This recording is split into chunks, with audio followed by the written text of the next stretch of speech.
Good day and, well, good almost evening, I guess. And welcome back to Walk and Talk with me, Caetsu Chaiji, when you can just call me Kai. So, the way this works is that I have a plan of where we're going.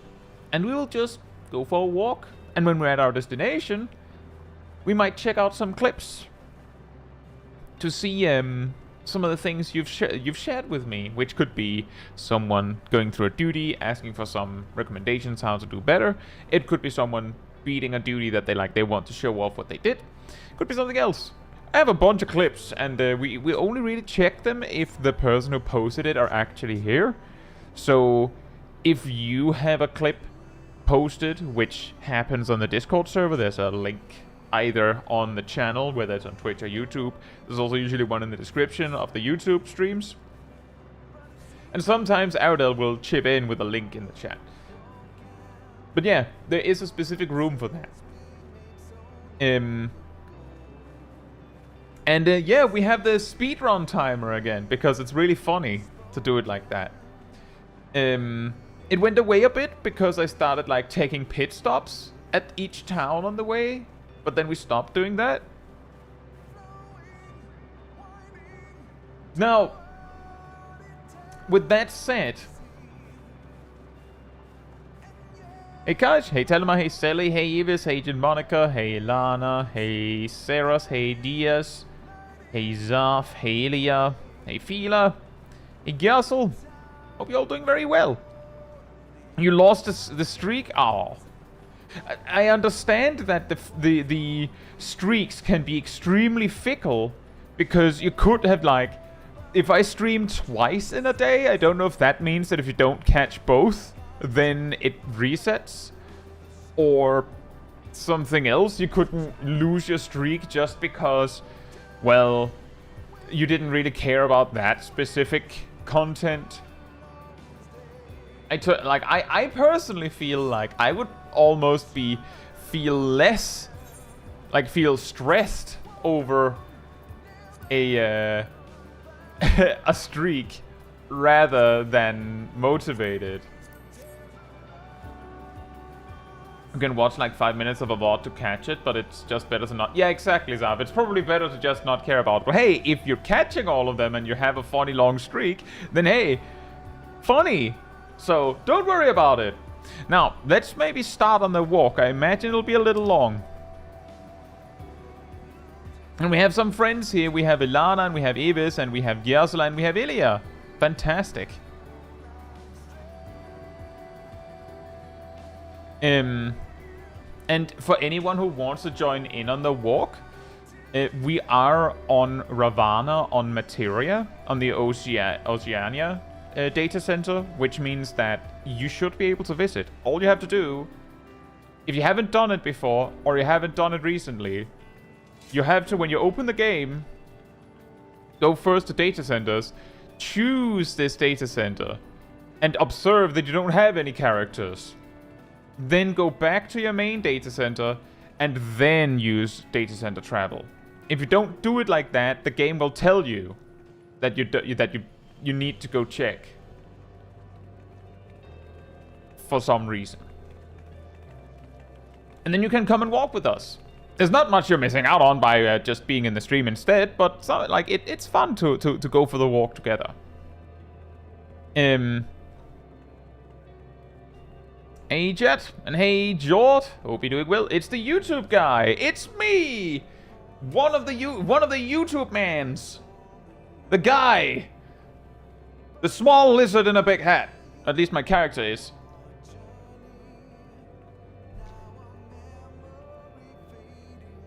How Goldbus will free you from the wheel of the streak. I will free you from the wheel. The wheel, by which I mean your stream streak, where you feel like you have to check in. And Monica says the ultimate Thule walk is way too long, so I'm waiting outside the Ragnarok room in Larindos.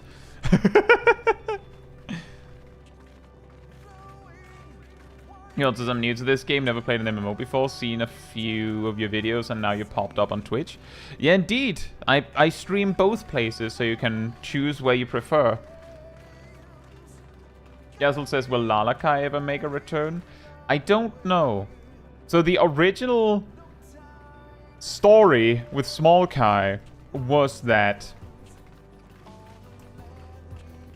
when I started making content, I recognized that a lot of, like, channels focused on 14 either has, like essentially a backlog of content of them doing the stuff in the game. Like, newer content creators to the scene might have, you know, gotten into the game, streaming their journey from the very beginning.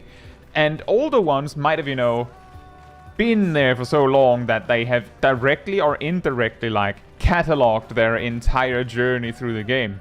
But considering that I came to the scene having already completed everything, quote unquote, I thought it could be an interesting way to like re-experience it.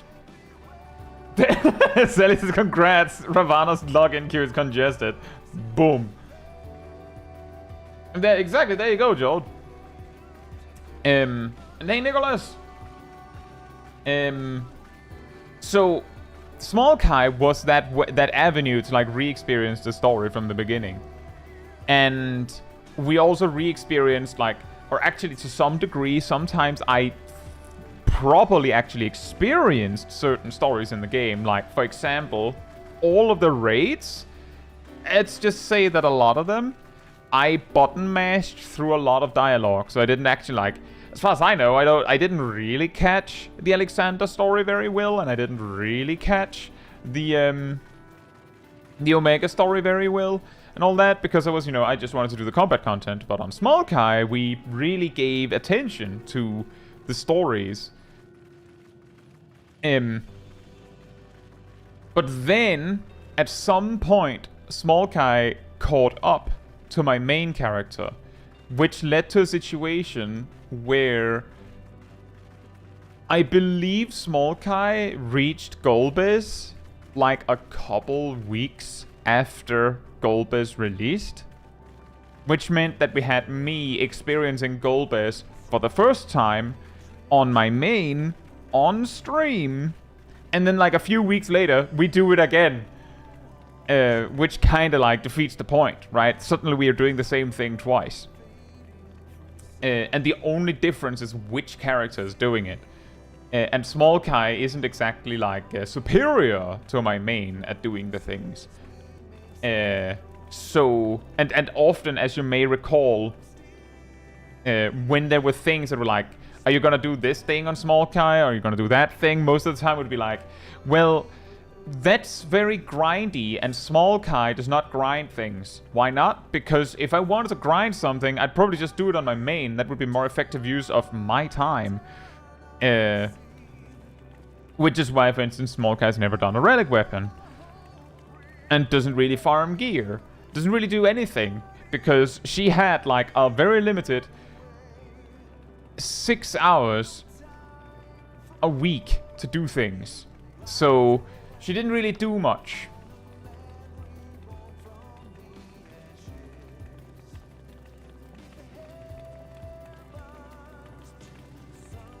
Stainless says, I like watching 14 MSQ first playthroughs, mainly because of Elvis. Of watching that moment. Yeah.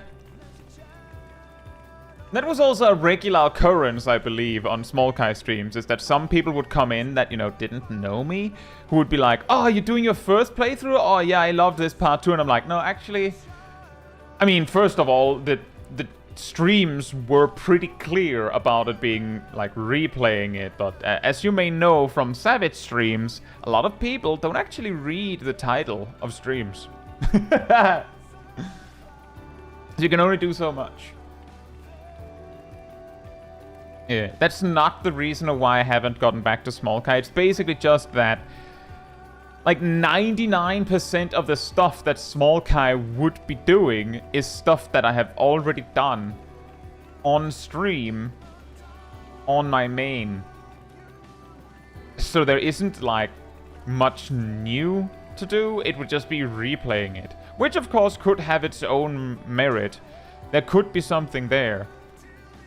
However, Yeah, I don't know. I could see value in when Evercode comes, maybe at some point, making a new character to try and experience from the beginning with all of those changes, if it feels like it's substantial enough to make sense. There's a silly. You're taller than normal, are you not? Hello? What did you eat?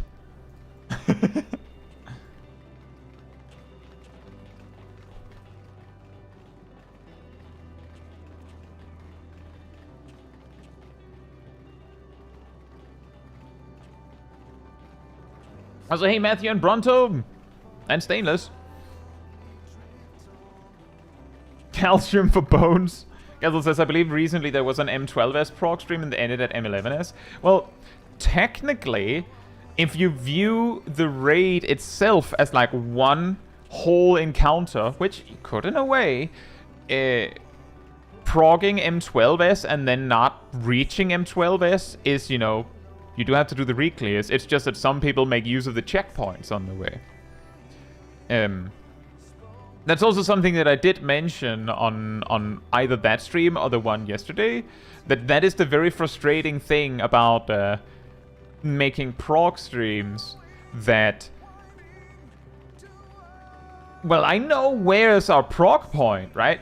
But if we're having trouble with the re-clears, then it means that it'll take a while before we get back to that. If we can't get it right. I specifically remember in the last raid tier, there was someone, when we were proccing M8S, there was someone that popped in on the stream a few times, and I can't remember if it was the last time that they popped in, or at least like it was after a few times, where they said, every time I check this stream that is called M8S prog, this guy is on M7S. What's up with that? Admittedly, again, the logic is, of course, well, I need to beat M7S again to reach M8S. And for some people, the reason they say something like that is because they don't even understand. They don't even know that you can't just skip to M8S. You can by, you know, using a taxi, but that requires someone else to have done it. So it's not always as accessible as you might think. And others are just like, you know, they might have cleared it enough times that they're like, why are you still having trouble with this? Not having the, you know, the understanding that other people find different things difficult. And our group had somewhat trouble with some of these things. Plus, if you use taxi, you use your chance at the rewards from the re-clears. That's true. I will say in... Ow. Please don't make me die, guys. Either kill it or get away. And not towards me. Either kill it or don't pull it in the first place.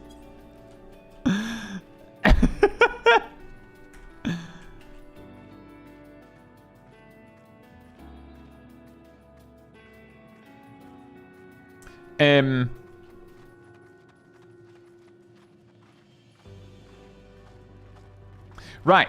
Our team is at a point where if we had a taxi to skip Vamp Fatale, we would use it. Like, if you've seen the Savage re-clears, when we kill Vamp Fatale, we're like, I don't know, do what you want with the gear. No one wants anything. I have necklaces and bracelets for both of my retainers. In fact, I'm so much not in a hurry that I have this cover I got yesterday, which I won by greeting. No one in our raid team cares for the loot from Vamp Fatale. So if it was as easy as just snapping our fingers and boom, we can skip her, we would. But we would need a taxi that either someone else can provide or someone in our team has set up. And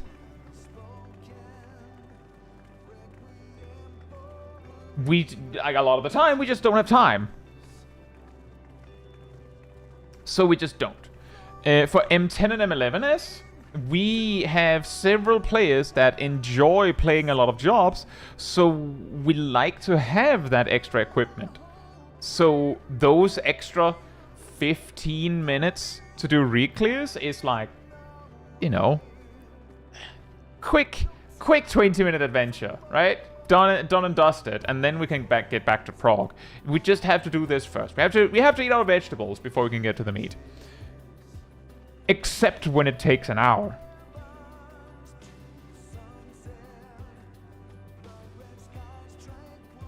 And that's basically the story there.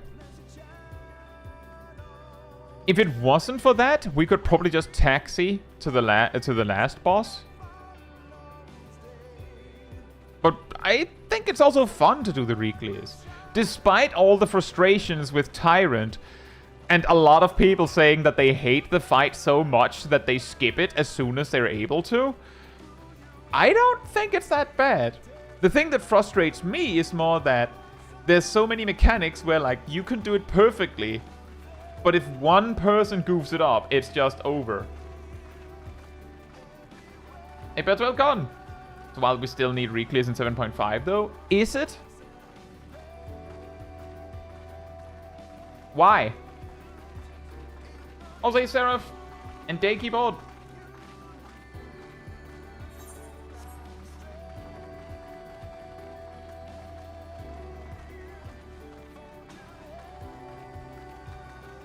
I don't know, Ivis. I'm pretty sure what Bertwellcon means is that in 7.5, there's still a weekly lockout and you're not allowed to choose the order you want. I'm guessing that that's what it's about. That's usually what it's about.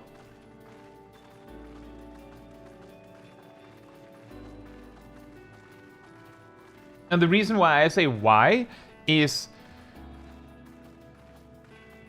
basically, the thing is, there's two sides to this. The one side is that every raid tier in Final Fantasy XIV has been like about a month before the next raid tier comes out. They remove the lockouts and let you do whatever you want. There's so little time left that if you were to legitimately start progging at that time, you wouldn't be able to get a full set of gear unless everyone basically passed everything for you. Like, the probability that a static would not be able to gear fully before the next raid tier. So by removing the lockout, you can do it all in that 1 month. The only time where they gave you more time than that was the second raid tier of Shadowbringers, and there's a very, very important difference there. The first one is that raid tier dragged out because of something that was happening in the world that feels like a distant memory now, caused some problems with development. And to basically give players like something to do and like a little nice surprise extra thing. Oops. They let you have access to Savage Raid without lockouts a little early. A little early. I don't believe it was a lot earlier, but it was earlier. Every raid tier aside from that one is like roughly a month before. It's like, do you want to do Mark Tomes or do you want to spam Savage? You pick. So it's wild that in the odd-numbered patch, the lockout is still in effect, is a take that is like, it's not based on, wow, they're slower than usual. It's just, it's based on wishful thinking. It would be cool if they lifted the lockout earlier. I can totally see that. That's also what I'm saying, is that the justification to keep it like that is, you know, tradition. And 14 and I think just Japanese games in general has a thing with tradition. So I could see why they wouldn't change anything in that regard. But they at least haven't given any, like, precedent to justify demanding this change as if it is something that they've taken away. It's just that this one time they were extra nice. There's also the part that the offer of removing these weekly lockouts is, to my knowledge, unique to Final Fantasy XIV. Other MMOs, especially MMOs with things like monthly subscriptions, it's not that many of those, but, you know, World of Warcraft, and also, you know, also other games that really want you to come back every day and every week. It's pretty common that if there is something like a raid or something with like weekly lockouts or daily lockouts, that doesn't go away. It just doesn't. It just does not go away ever.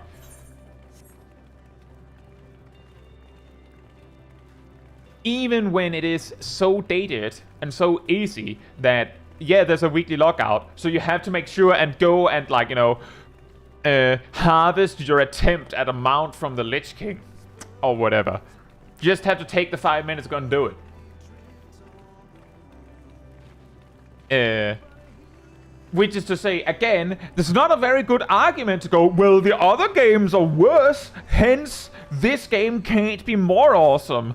Like, that's not a very good justification, but it is something to be said that at present, to my knowledge, 14 is actually one of the more considerate and nicer games on this particular subject.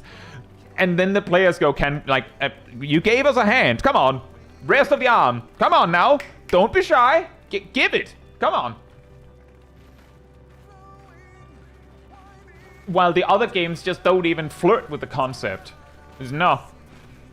It's a weekly lockout thing. Deal with it.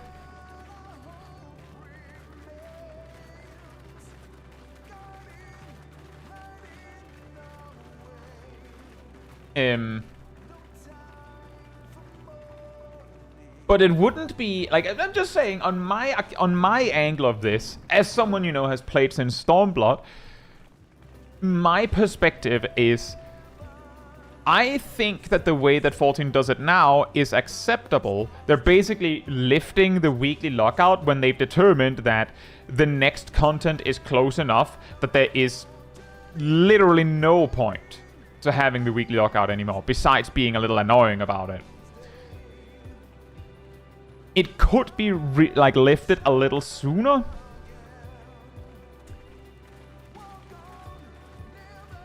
However, if they were to do that, I would, the way I see it is, if they decided, you know what, in Evercold, odd patch means no more weekly lockout on raid, boom jams, I wouldn't be like, what? No! Back in my day, we had to walk in snow in both directions just to reach Alexander. Come on now! This isn't fair! I would obviously be excited for that.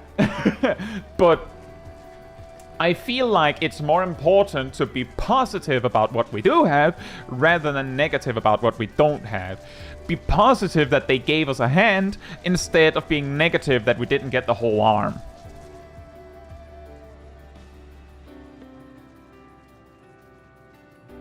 I'll say Brewski and Nox. Guys, if there's any bingos, we had a little bit of a talk about a bingo board for Walk and Talks, and I think we came to the conclusion that such a bingo card would more so indicate topics that come up too frequently in a discussion stream, which is to say, it would be better to just, you know, discuss, to be like, okay, Kai, you talk about these things too frequently. Could we, you know, shake it up a little bit, do something else, rather than have a bingo card to be like, he said the thing. With Mentor Roulette, most of the spots on the card is things that I don't have any control over. Some of the things are things that might come up as a result of things I don't have any control over. But most of it is like I queue and we land in a duty. If it isn't on the board, then it isn't on the board.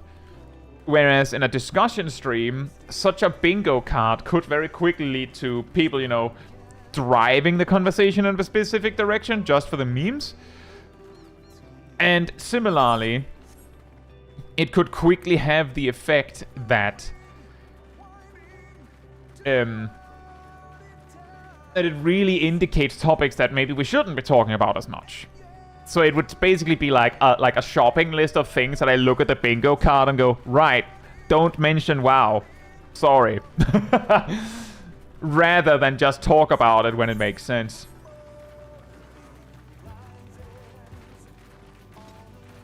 Also Gleaming and Violet and Aerodil. And yeah, if you're enjoying the stream, it does help a lot with a like over on the YouTube side of things. You know, algorithms really want that thumbs up, and it makes YouTube very happy. So thank you so much in advance. Hey, Philippe! Let me see here. Asymmetric contests, on the other hand, WoW does have more avenues for gearing that aren't weekly locked. That's the thing, is that when we talk current content, World of Warcraft, like when we are in a position where we're talking current content where both games have weekly lockouts, World of Warcraft is like, it has so many options for gearing that like 14 has a little bit of a difficulty there. The only advantage 14 has is that the content it puts out, for the most part, either A, doesn't require you to have the weekly lockout gear to beat it, or B, if it requires it, that content comes out so late in the raid tier that if you are at a skill level where you're like, I should be doing this content on launch, you probably have the gear.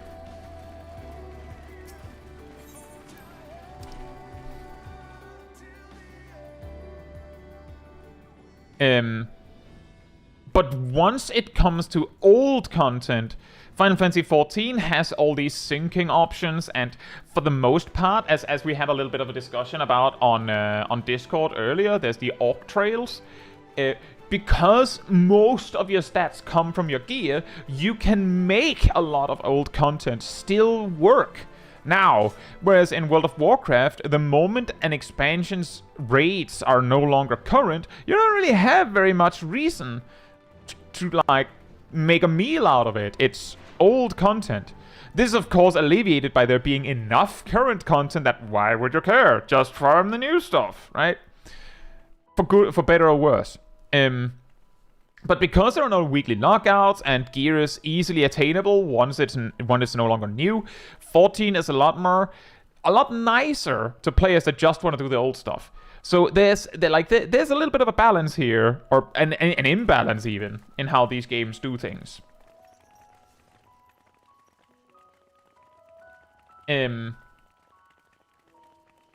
See, Betuel can also say Molten Core from WoW still being loot locked now is wilder. Exactly.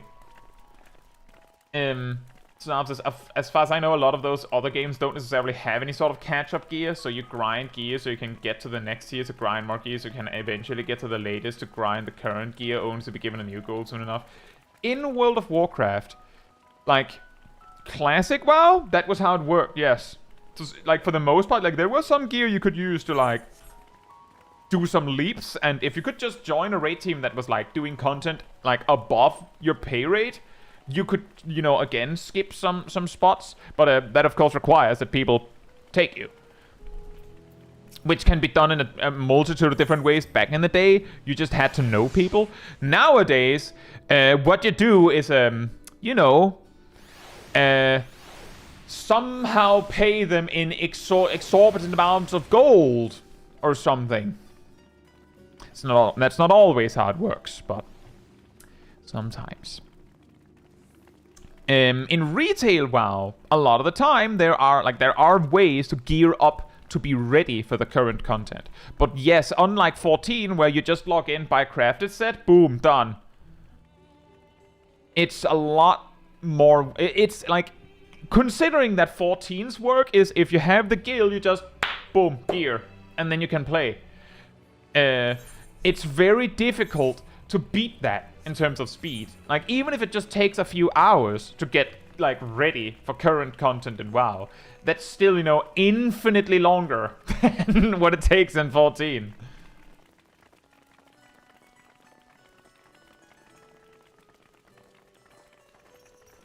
As Metricon says, modern WoW will just sometimes drop semi-current gear in your inventory when you log in. That's also a way.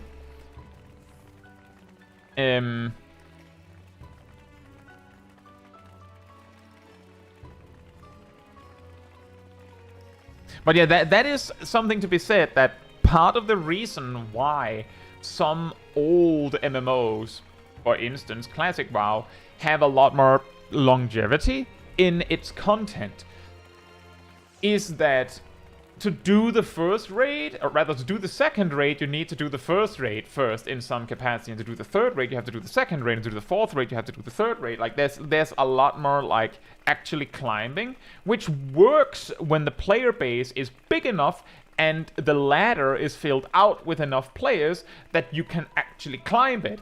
The problem is that with the way that a lot of people play games, including MMOs nowadays, that's a very, very optimistic way to design, like, a game.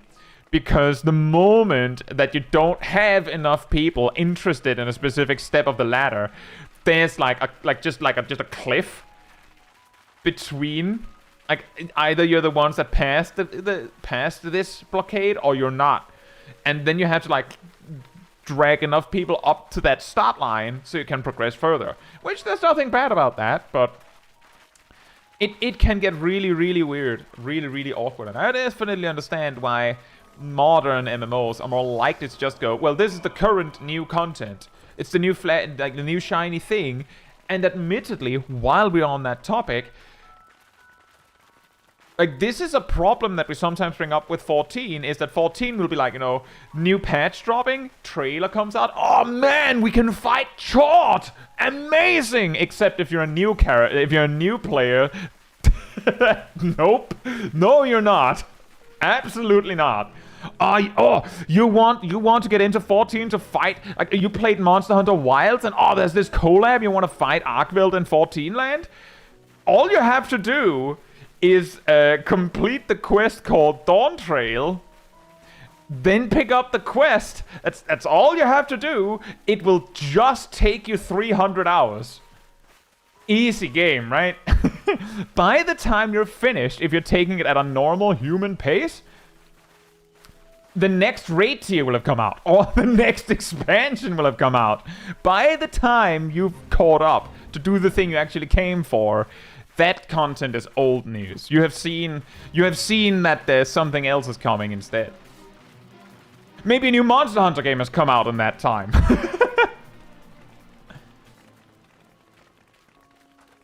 Violet says, I'm trying to keep one job of every role leveled on my current character, and gearing is kind of brutal. Yeah, if you're trying to keep them geared as you're progressing the MSQ, that's going to be really hard, since the MSQ kind of only gives you the resources to maintain one role. But gives you the XP to maintain, like, 3. It's not exactly easy once you hit max level either, since there's, like, weekly tomes and, as we said, weekly lockouts that mean that even if you wanted to, like, even if you had the time to gear everything, there isn't enough gear for you on a weekly basis to gear everyone.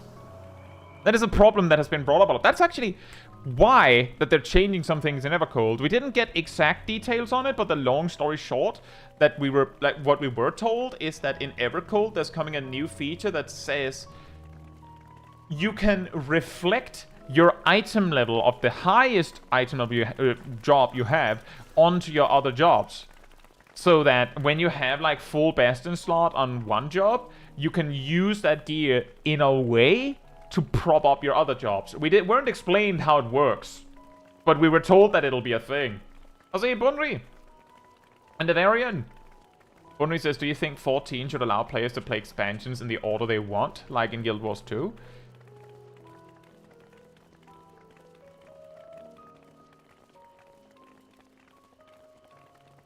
That could be cool.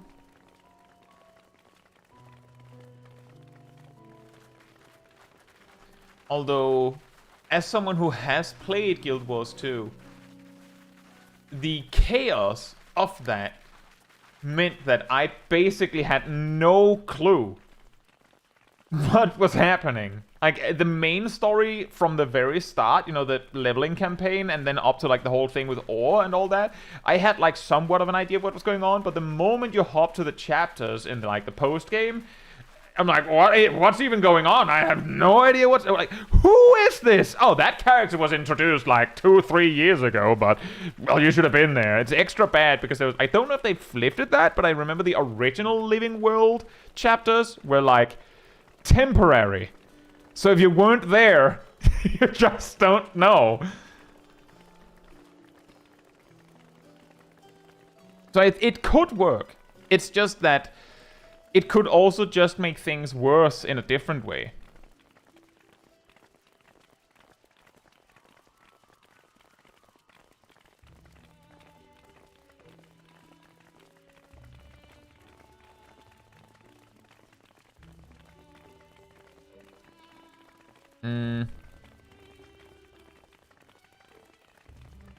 Yeah, I would say, Brewski, that the biggest thing with 14 is how, depending on the way you're approaching 14, can greatly affect how the design of the game works. And put it like this. If you are coming into 14 to play with your friends who already play the game and are already in the end game, you will probably feel like you're missing out a lot, because they'll regularly tell you about all those awesome things that are happening in the end game, all of those things that they're doing, all of those things that they like. Oh, anyone want to do some dailies? Well, you can't join. I guess we can pick you up for the leveling roulette, but otherwise you'll just have to sit out because, well, you don't have expert roulette, and well, you don't have this one, you don't have that one, you don't even have a normal raid roulette yet. Later maybe when you're older. If the friends are, like, more non-combat content, it might not matter. Like, you could join them for some random event in a housing district, no problem. And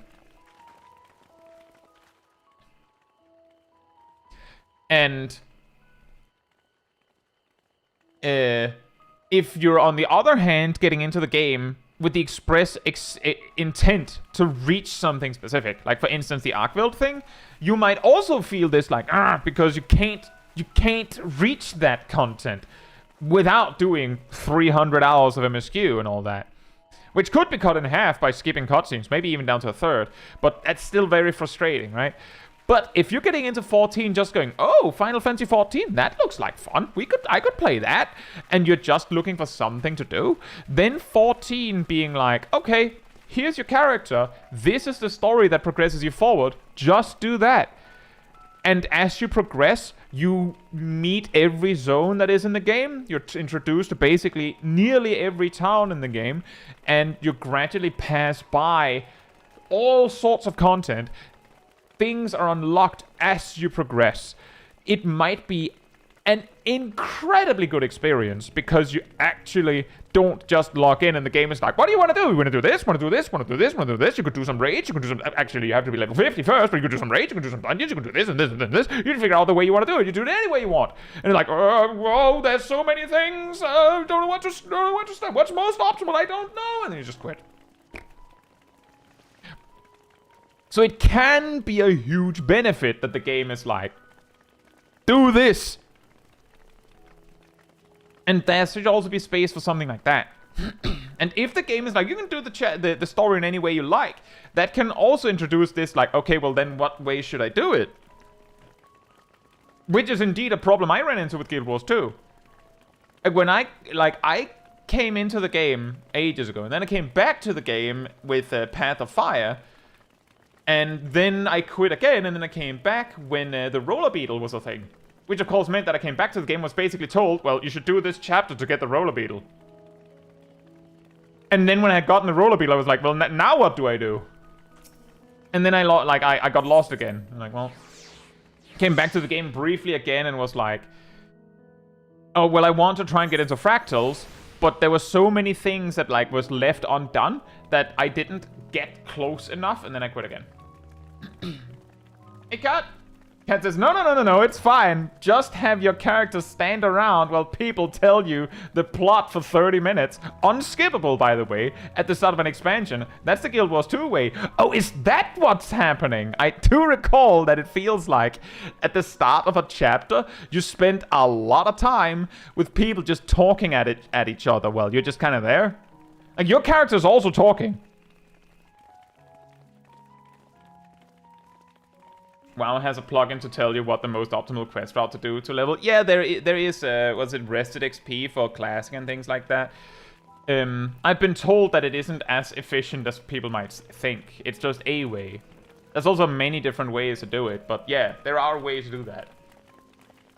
Felix says, have you guys stopped playing Fellowship? When to stream for that anymore? Not worth or not fun. For Season 1, we played up to the 10k rating, and then we basically quit being basically exhausted. It was too hard, it felt like. For Season 2, we decided to take it a lot more chill. I also recognized that the amount of people that were interested in Fellowship seemed to be a lot less. So the days where I would play Fellowship, we were playing Expedition 33 instead. But it also meant that we had the opportunity in my team to try and, you know, progress off stream, see if it makes any difference. We haven't hit 10k yet. We're almost there.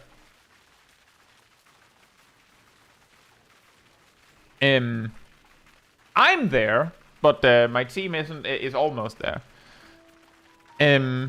Like one session away, I'd say. I don't know if we'll try again for Season 3. We might. But I've been playing it. I've been looking forward to Season 3. It's coming in June.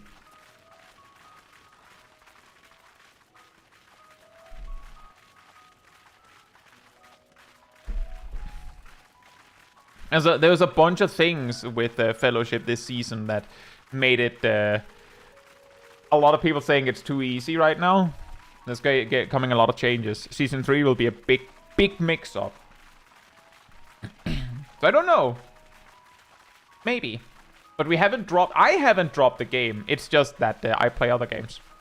Like right now... we have, of course... Like, we're at the very finish line. I'm not even sure. I'm not even sure if there is one more Expedition 33 stream to be had. Last time, I'm just being a little vague because I know there are some people in the chat that is like, I haven't played Expedition 33 yet. I've specifically been dodging your streams on it because I don't want to get spoiled. I'm gonna be very vague. There's like an area that is optional in the very end game that is like the very last bit is like 4 super bosses in a row. Last stream we spent like 2 hours on one of them, and it was basically like I just happened to have the cheese like on hand. The cheese that worked was the one I had already used before. The other 3 bosses require something else, and my conclusion was for me to beat those I would need to like power farm to like get things like to like overwhelm them a little bit to have a chance.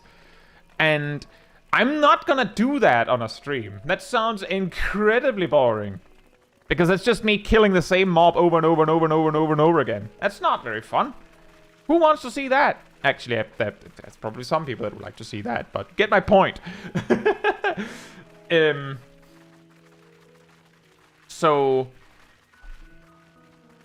it kind of comes down to whether I determine that I will take the time to do that farm off stream and then try one last time, or we play something else. But because Fellowship isn't quite ready with the next season yet, we can't just jump to that. And now on that note, like other games that I play,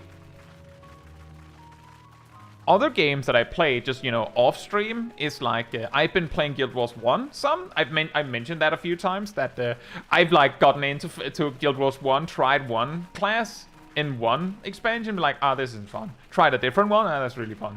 Tried a different one, this is really fun. And then I find something that works, that makes it a little bit more fun, and then I realize it's not that fun, it's just effective. And then I try a different class, and I'm like, it's not really fun. I'm having trouble like getting started probably on it because it's probably a mismatch. It's not Guild Wars 1's fault. There are enough people that enjoy that game that I don't think that it is fair to say that the game is at fault. It's me who's like it's just a mismatch between me and game.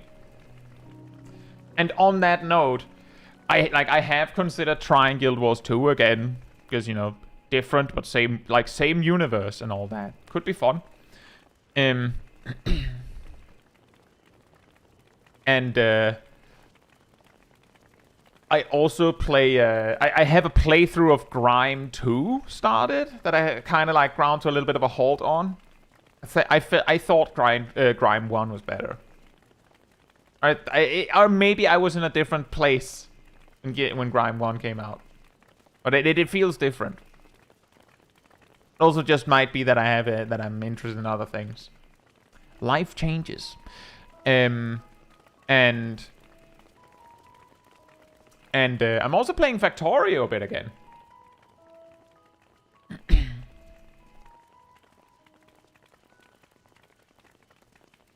But some of these games that I'm listing probably wouldn't make for a very fun stream.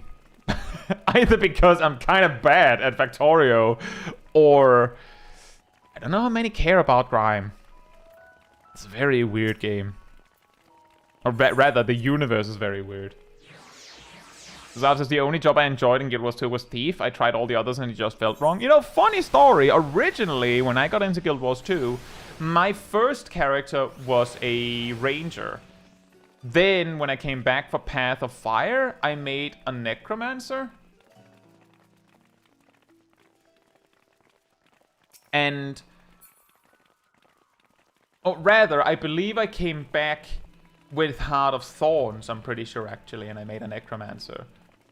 And then I came back again for Path of Fire, and there I played a thief. And I played a thief a lot, and then I ran into problems that basically boiled down to the Deadeye wasn't super amazing for soloing stuff, it felt like. And given the way that I played, I didn't have anyone to play with. So when I ran into the fact that a lot of the skill points and stuff from Heart of Thorns required, like, that were either a lot harder or were made for multiple players, I just switched to a class or a profession that was better at soloing stuff. But then, of course, I ran into the problem that I didn't find that nearly as fun. So yeah, I get that one, Zaf. Also, hey, me, who else?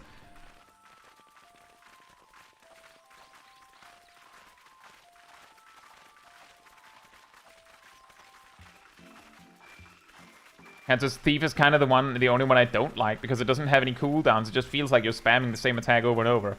Yeah, I could see that. My perspective on it is that, like, I'm sure it has changed, but I felt like for a lot of the other classes, while Thief was, you know, spamming the same move over and over, to some degree, because sometimes you use the other moves, you know, for utility. For other professions, you basically just went splat on your keyboard to do everything, and then, like, switch to your other weapon. Splat! Which is, you know, an exaggeration, but you only use one move is also a little bit of an exaggeration on Thief. I say a little bit because I have recently seen a clip of someone showing off a Thief Brain Dead build where you just press one button. Hey, Lulu!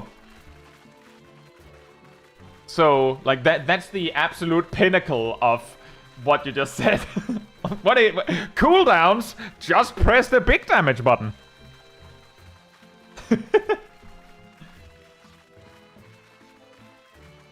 Just press the big damage button.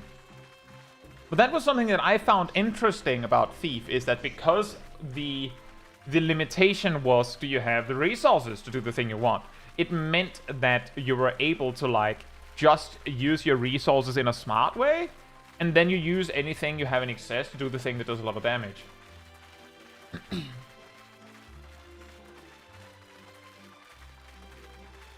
Brunton says, I love how you think these would make boring streams, and yet your brand at this point is almost just a really long walk in Final Fantasy. I mean, I would say that this one, like, of the weekly streams that I do, the one that tends to be most popular is Mentor Roulette. And then I feel like Savage Raids usually gets a bunch of attention. I feel like these walk and talk streams are probably more like the core, the strongest of the community, the most powerful. That's you guys, by the way. I'm complimenting you.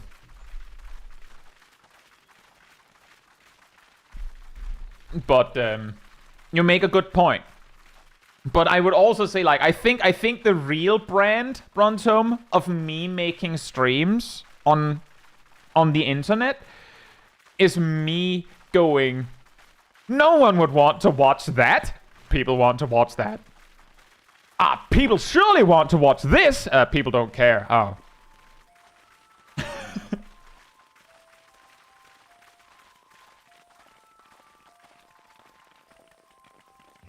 Like, when I started doing, like, regular streams, the content I mainly did was PvP, because I was like, there's some variety in that, and it's also something, like, more obscure, less people know about. That'll probably be super cool. People will enjoy that. And, like, not that many cared. Then I was like, I don't know. I can't see... I couldn't possibly imagine people would find it very exciting to... Oh, there's Mio Wells. Fantastic. He also has a backpack. Nice.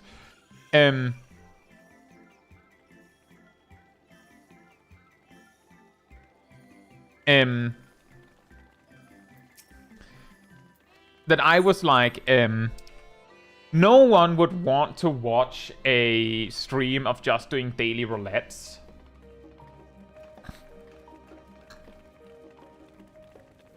But let's just say that the people that there were definitely more people that wanted to come along for daily roulettes than people wanted to watch PvP. So, Virtual Contest, the real deep law is the Stranger of Paradise streams. Yeah, true. Thank you, Rust. Ideas. Everyone can participate, we just walk. Also true. But yeah, basically my point is that some of my best performing streams have been things where I've been like, no one would want to watch that or come along for that.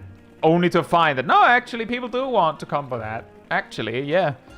And some of the surprisingly less impressive ones have been things where I've, like, really, really thought of something like, that's gonna be awesome. People want to see that. Nah. Some will, of course. It's like, I'm not like, oh, it only has 30 people watching. It's basically nothing. But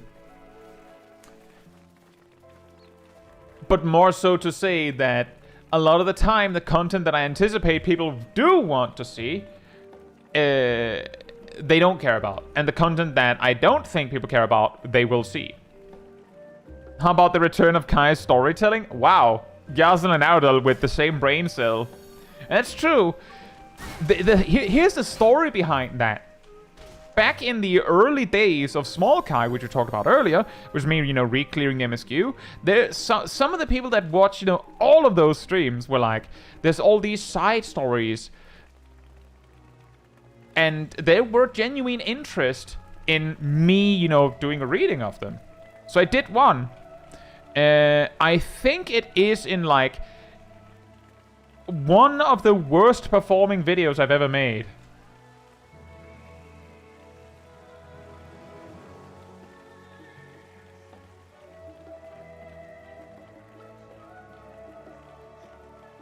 Did the link bug out?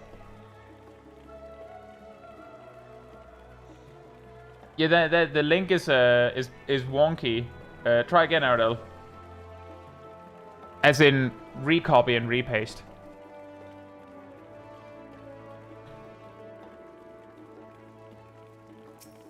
Which is also, by the way, the reason why there's only one is because it did so badly that, worse than the coffee cookie video, I believe it is.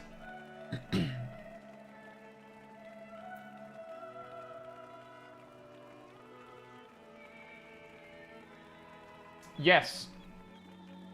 258 views. I do believe the coffee biscuit video has at least 1,000.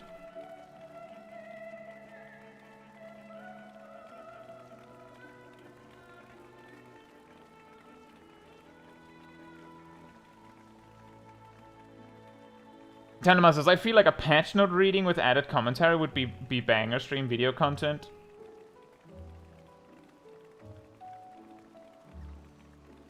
I don't know. See, the problem that I run into with that is that... Also true, Adel. The problem with the patch note readings is that being European means that usually when I finally like get around to it, it's like several hours since the patch notes have been released. So someone else, so people have already had someone else explain it to them. And I have made videos summarizing patch notes in the past. You may recognize that those do not perform very well, again, because the way that I edit things usually mean that it takes too long and someone else already made the video. I think the best performing thing I've done on that is that when the Paladin rework happened, I took time to do a stream of going over all of the changes for Paladin and explaining what that means. And testing things live. Immediately when servers came up. That one did very well. It was crazy.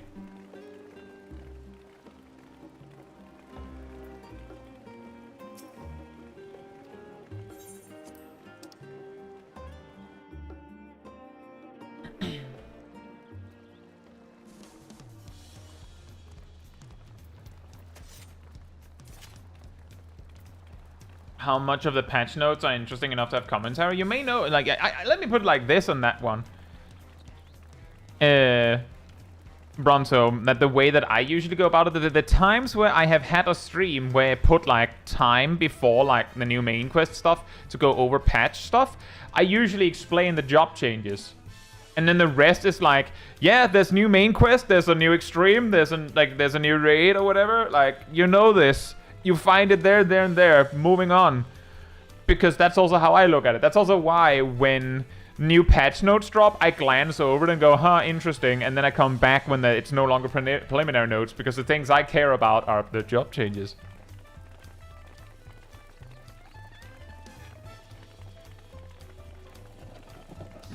Yathul says, maybe if you do the patch note stream thingy, less people would be asking randomly about job changes on other streams repeatedly. No, they would not, because they would have not seen that I made that stream.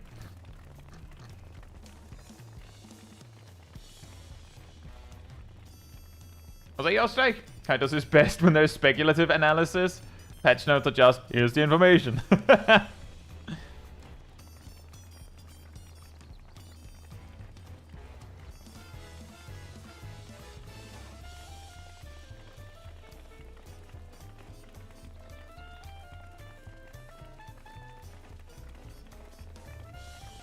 Betwelcon says, I'd like the solo the new Dungeon as Warrior streams edited down, but that might be too much work for not much payoff. Yeah, exactly. I have considered making videos on what can you solo, but in my experience, either this kind of content doesn't get a lot of attention, or if it does get attention, what usually happens with these kinds of things is that someone who wasn't really paying that much attention will correct something said in the video by saying, well, Wrath did it.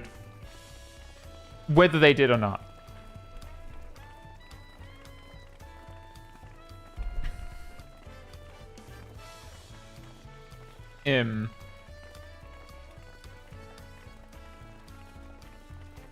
Which is basically to say that even if I made content like that, a lot of the time it would be undercut by the fact that people swear by someone else's performance in that content and don't care about other people's opinion.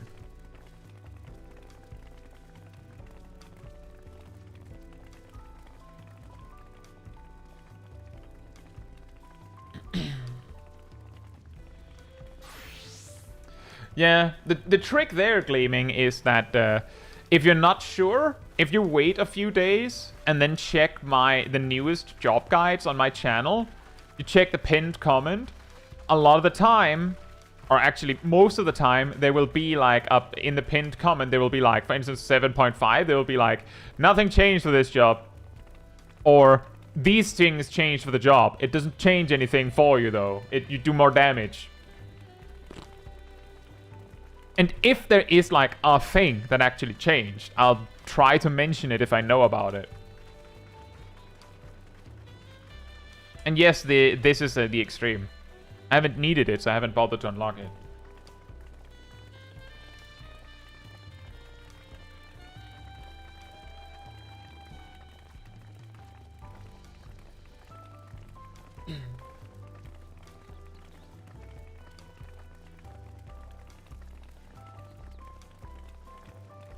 There's probably the more interesting notes to update. Why? What changed? I'll say zip-zap.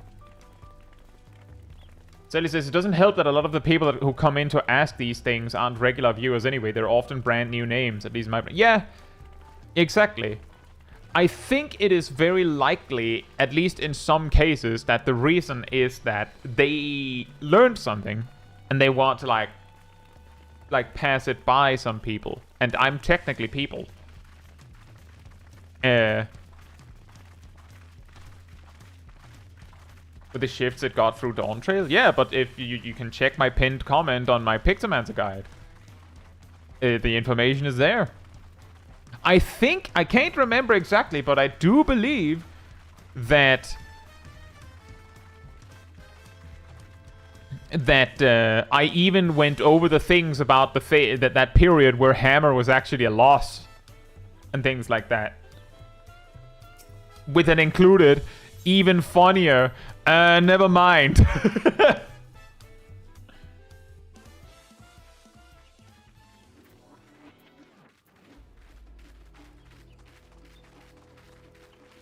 Right, it says, saw someone claiming you could solo farm Susano Extreme at max level because Rat solo cleared Susano Normal. I think my brain melted a little.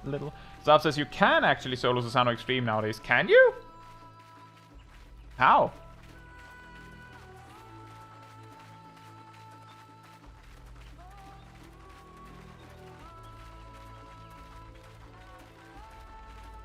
Ah, that's what you meant, Zip Zap.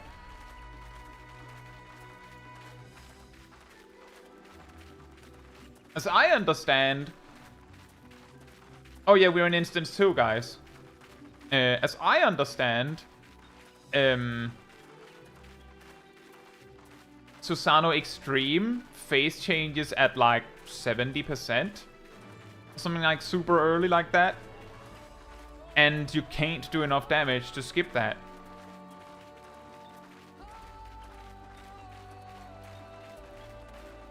But has someone done it?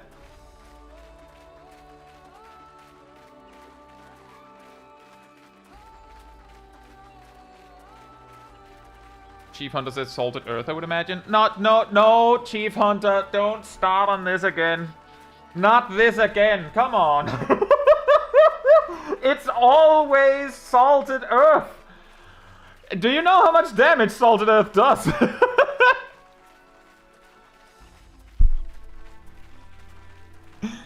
It's not enough. Not even in Dawntrail. And you need 2 of them. You need 2 Salted Earths. You don't get 2. And if you say Living Shadow doesn't attack something if you don't attack it first. And you can't both block the sword and attack it.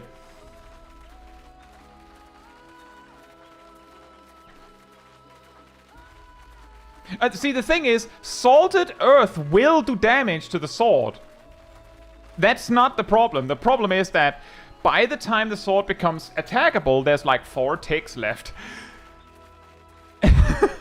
200 potency, yes!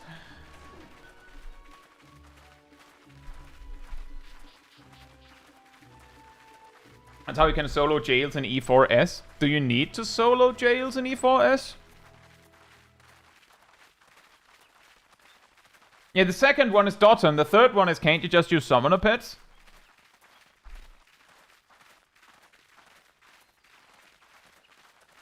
The Sano Extreme Samurai solo.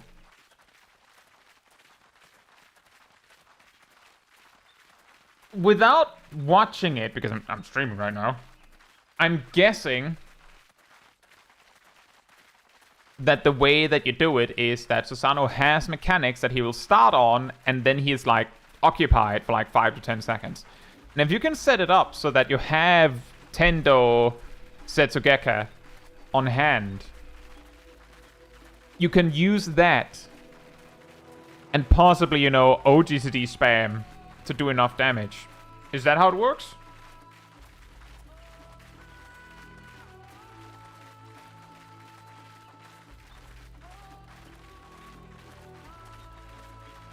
Right. That doesn't surprise me. In Shadowbringers, I believe. It's hey Chief. Also, hey Chief Hunter. In Shadowbringers, I believe, the way that you soloed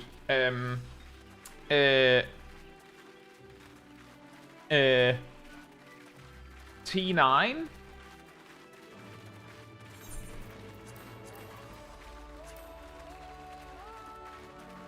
was to set up a samurai, wait for specific mechanic to start, and then just burst the boss before they finished. So you didn't have to do the intermission, and you didn't have to do anything in the last phase. And the thing is that it was technically doable, but for most players it was like, it was a very, very strict setup that a lot of people just couldn't do.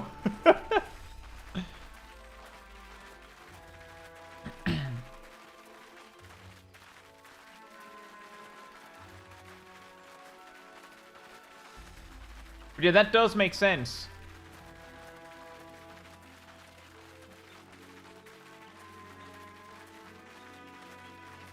But that also, I will say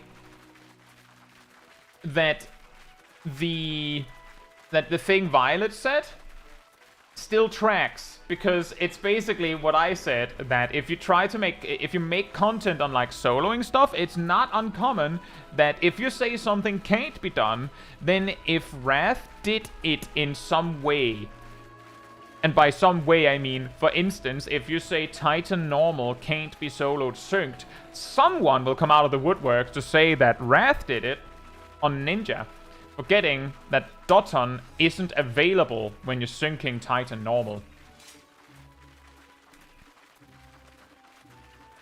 In a similar fashion, Wrath could solo Susano normal with Pictomancer.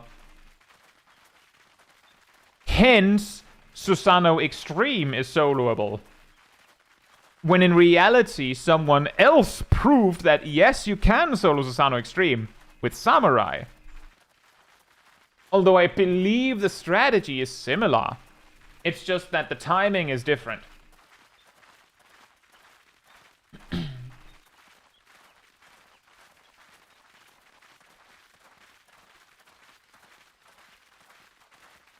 Philippe says Wrath getting past Susano has opened my mind to believing all is soloable. The trick there, Philippe, is that when I made my video demonstrating that 14 was not soloable, which I did near the start of Wrath's journey, by the way, Susano in Endwalker was soloable on normal by Abyss-geared ninja doing a similar trick. Meaning that Wrath wouldn't be able to do that. He would be able to have a level 90 ninja, but he would not be able to have the best in slot gear. He wouldn't even be able to have the Poetics gear.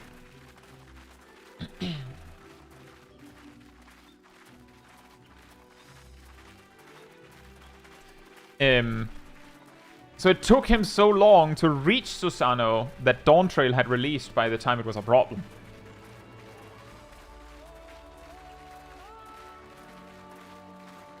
Ultimately, for most things, whether it's soloable or not, is it soloable now?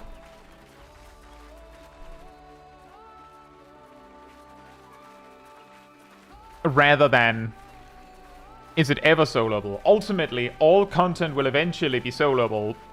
Asterisk.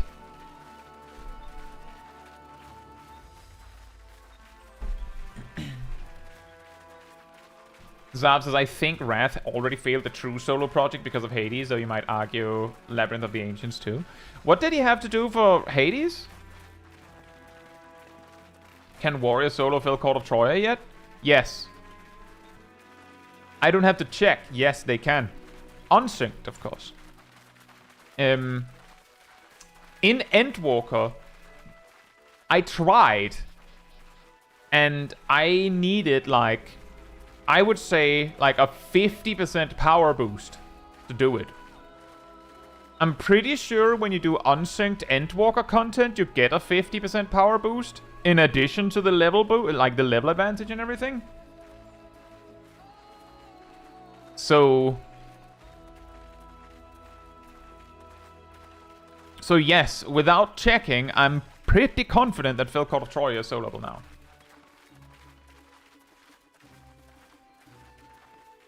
Yeah, I know, Violet. That's actually exactly what I mean, that people will, like, see Wrath do a thing, and then, like, one feather becomes 3 chickens.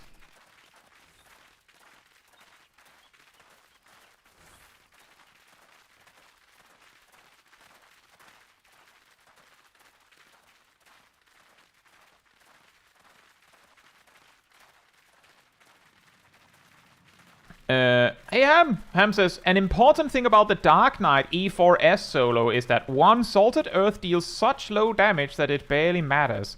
Crit RNG on Esteem's attacks is more relevant. You specifically have to time Esteem so that... 1.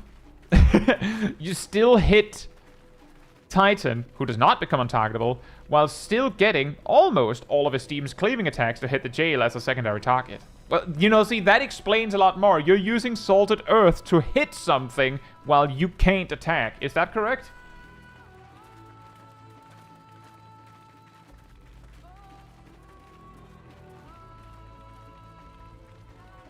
It's not. How do you set up... is it because the jail happens in a time frame so that you can hit the boss and then become... Right, he's not becoming untargetable. So is it just that you just have the Salted Earth for insurance or something? You yourself need to set off Esteem on Titan before the jail stuns you. Ah. So the Salted Earth is basically just also there. But Elcon says, I've never heard one feather becomes 3 chickens before in my life. I'm pretty sure that that's a story. Like a short story. It's about gossip. One chicken loses a feather, someone else sees it, and when they retell it, it's 2 or 3 feathers, and then the next one says it's like 10 feathers, and then the next one says, oh, there's a chicken over there that has lost all of its feathers, and then like the next one is like, there's like, the chickens over there are losing their feathers, and like it just goes completely overboard. I do not remember what the story is named, though. The Salted Earth is there for emotional support. Right. Hey, dogs! But yeah, basically, the reason why I have this reaction of Salted Earth when it comes to Susano Normal is that back when I did my testing of it, and back when it then became relevant to talk about again, I mentioned it, and every time I brought up, no, Susano Normal was not soloable, because it wasn't at the time under, you know, anything other than super specific situations like that ninja. People would usually bring up, can't a summoner just use their pets? And it's like, how do you instruct Bahamut to attack the jail? And also you need 2 Bahamuts, because there's 2, well, not jails, 2 swords that you need to attack while you're blocking. And you can, like, the other pets you summon will attack once, and they will not attack something if you haven't attacked it yourself, so they'll just stand there and look at you stupid. Except you can't use them because there's no attackable target until you block the sword. Some people said, can't you just use Slipstream? But even if you could use Slipstream, it wouldn't work. And then Dark Knight, Salted Earth, Ninja, Doton comes in. I tested those specifically in my video.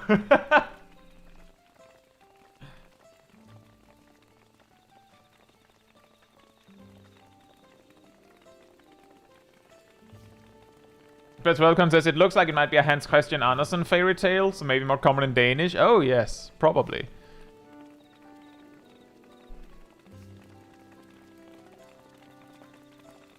Det er ganske vist. Well, oh, thank you guys. Yeah, guess that's the one, yeah.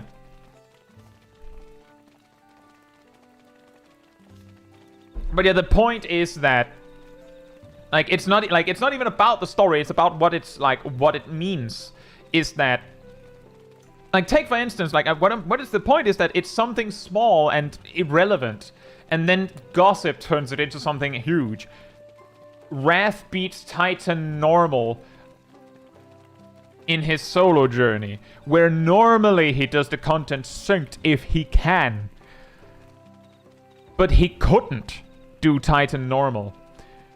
People not probably paying attention go, but he beat Titan normal. He does content synced. A plus B equals C. He did Titan normal synced. And then you ask, how did he do it? Well, he used Ninja. Why did he use Ninja? Because he has Doton. And then you go, okay, when do Ninja learn Doton? Is it level 40 or 45? Doesn't matter. Titan, like, stops you at level 36.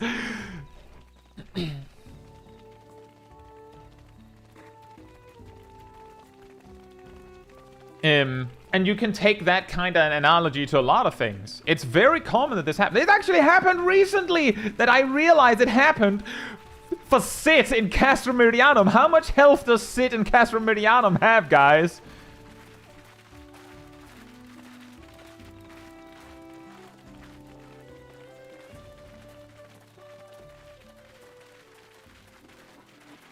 More than players.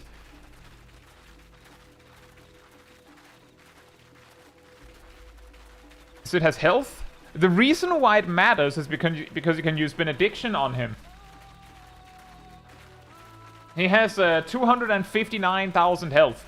But I've heard stories suggest that he has 1 to 10 million health. Which he does not.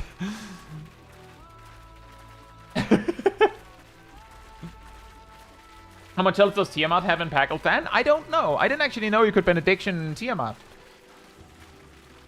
But the NPCs in the new trial has 271,000, I believe.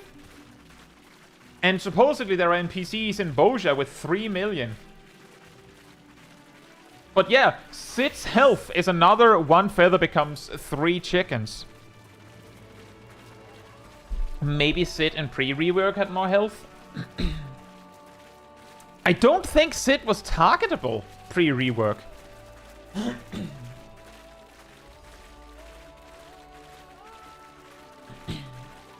But it was also something people didn't talk about. The whole you can use Benediction on Sid was something people started really talking about after the rework, as far as I know.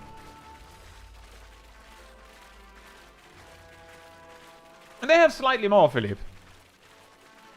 If you want to see evidence of these things, I included both Sid and those 2 NPCs in my biggest barrier video.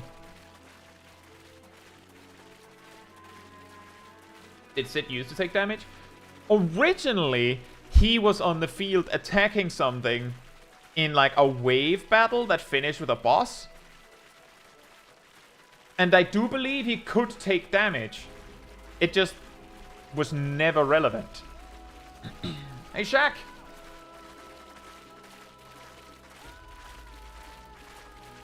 Yeah, people also suggested how much health does Horsefand have?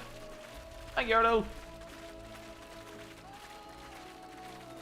Do you know where the Sid's health thing even started? As far as I know, it was just people going, hey, did you know that if you use Benediction on Sid in Castrum Meridianum, then the tank can't take aggro back from you? Which is I mean, technically it generates a huge amount of enmity relative to how much enmity a healer can make at that level. But my estimate says that if the tank like does their AoE combo like a couple times, it should be good. If you could take a Blow Mage into Enyo, would you be able to use a Veil on Golbez? Yes, you would. I'm pretty sure you would. The certain check is, can you use cover on Golbez? But what I do know is that you can use Benediction on Golbez, you can use Ethereal Manipulation on Golbez, you can apparently use Dance Partner, Close Position on Golbez. So as far as I can tell, he's literally a party member.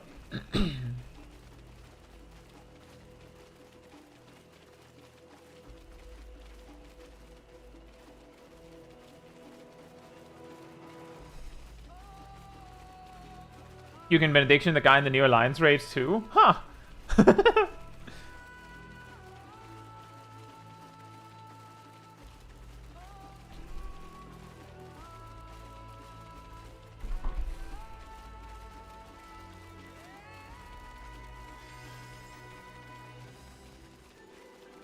Sad that we can't try Dragonsight on him. I don't think there's any need to test that.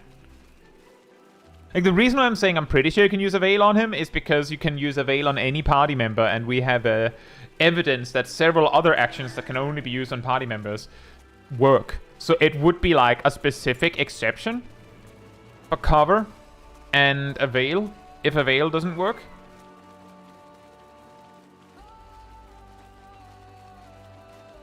Like, it's perfectly possible that they're like, yeah, you could use a Veil if you could bring a Blue Mage, except you can't redirect that kind of damage to Golbez.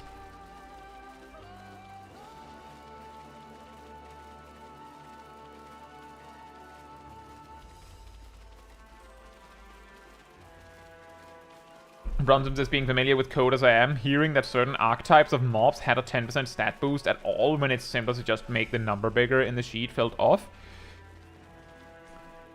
The best explanation I can give you on that, Brontome, is that the Final Fantasy XIV is really weird.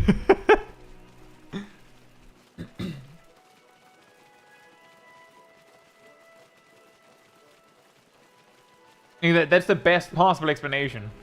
Is the game is just really weird.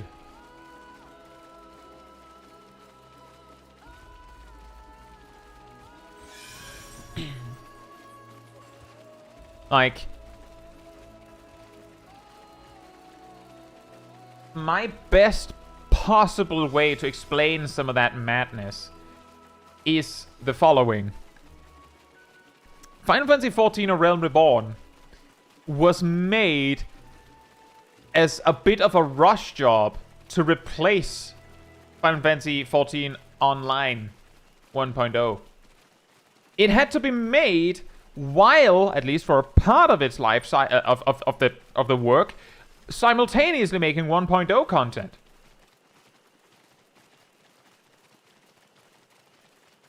And it had to be fast. It's very likely that a lot of weird design decisions for Realm Reborn were either we have some code here we can reuse from 1.0. We can rejig this, or it's easier if we do this in the moment. But long-term, terrible idea, but we have to do this right now.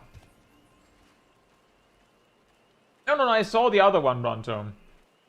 You mentioned something about them having a 10%, like Guardians having a 10% stat boost in a specific stat.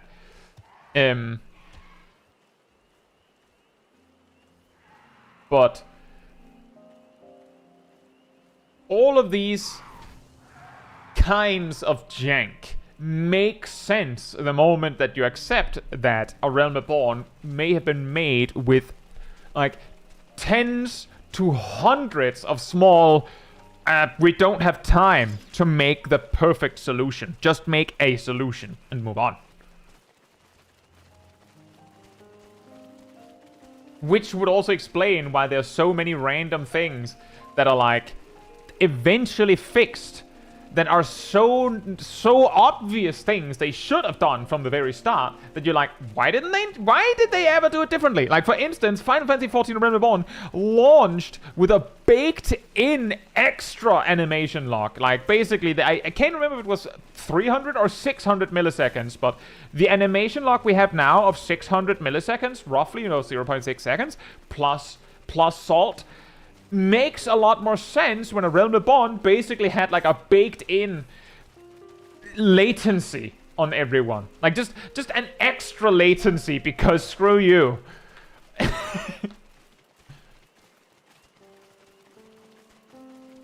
And that's just one example. There's so much of this in 14 that when you realize all of these weird things, it makes a lot more sense that the game is so janky, because they had to basically build a house of cards in half the time while also, like, maintaining something else. Catches, I don't know, having a stat baseline and then adding and subtracting stat percentages on mobs sounds very reasonable to me. Yeah. It's actually something that is pretty funny with MMOs, is that sometimes we kind of forget that mobs have, you know, stat blocks and stuff. For 14, it might be easy to forget because, you know, mobs don't really have armor. If they did, there would be a lot more damage variance, but because they don't, it doesn't. There was a pretty funny thing somewhat recently with, Now, hold on to your hats. World of Warcraft Classic TBC Anniversary Edition. Where there was a bug that made it so that mobs had a lot less armor, which means physical damage reduction, than they were supposed to have. Which meant that physical classes did way more damage than they should. And when that bug was fixed, well, suddenly a lot of classes did less damage. Wouldn't you know? Weird. And one of the things you might think then is like, what? Different mobs have different amount of armor? Why? But that made more sense in a time where mobs sometimes had resistances. As they live.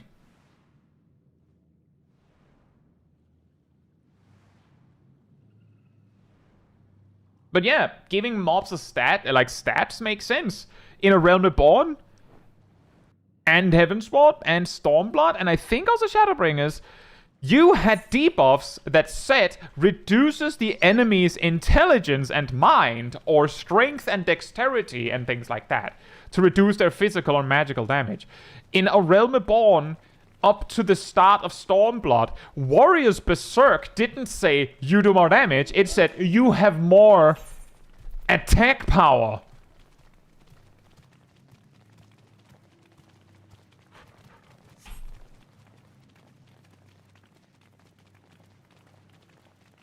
So it made sense for mobs to have stat blocks. Doesn't caster still have the lower int one? Nope, Adel says magic damage now.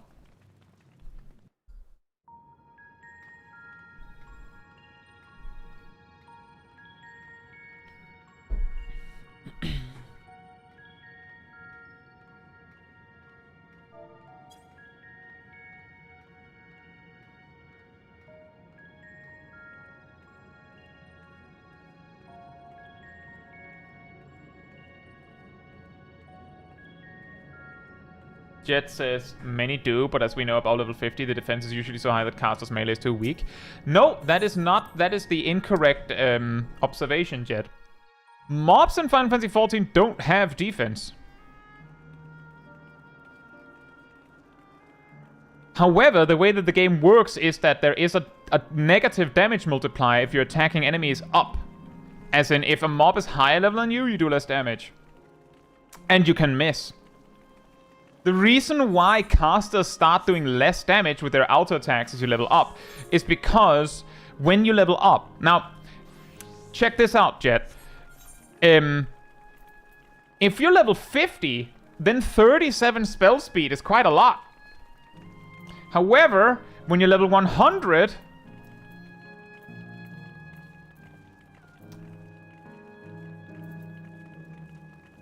it's not that much. You can miss, but only enemies that are higher level than you. The reason for this is that as you level up, you need more stats, more rating, quote-unquote, as some people call it from other MMOs, World of Warcraft, to get the same result. The reason for this is that it means that they can put relevant stats on low-level gear, and it is relevant when you're low level, but when you get to a higher level, you need more stats to get the same result. It makes sense. Now, for some reason, your character has increasing base attributes and stats. For instance, 420 Blazed skill speed is worth nothing. However, any amount above 420 Blazed does something. There is technically also a minimum amount that does nothing for attributes. As far as I can tell. That's the only, like, that's the logical explanation for why this happens. Now, the reason that this happens is that casters, except scholars and summoners, when they level up, they don't get enough strength to outpace the minimum strength required to actually have positive benefit. So as you level up, you need to be at least this tall moves ahead of the amount of strength you get per level up. If you put on equipment that gives all attributes, which exists, you can make a black mage do more than 1 damage at level 90 with their auto attacks. But interestingly, black mages peak on auto attack damage at, I think it's like level 47 or something like that. Because it like goes up and then down. Because suddenly the amount of strength needed to keep up outpaces the amount of strength you get per level. You need like 200 something strength to do not 1 damage. That's also the reason why Black Mage was the only caster that only did 1 damage with their auto attacks at level 90. But at level 100, I think the only ones that are not doing 1 damage is like Sage, I think, Scholar, Summoner. Is there anyone else? But it's not because of defense, it's because your stats suck.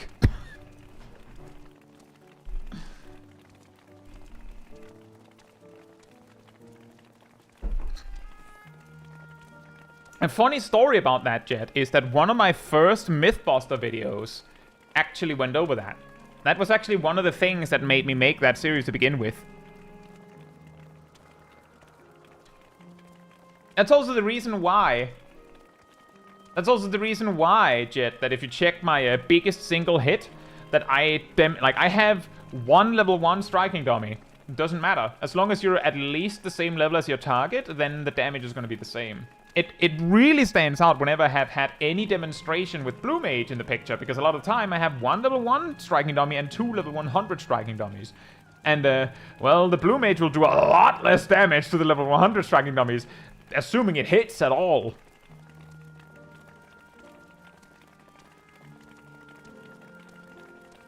Cat says you can go test the defense thing right now by auto-attacking a random level 1 mob. Exactly.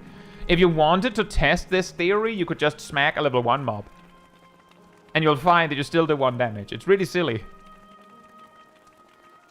Doesn't that also mean there's no reason to have higher than level 1 striking dummies? Yes, correct. The only reason to have higher level striking dummies is because it looks cool.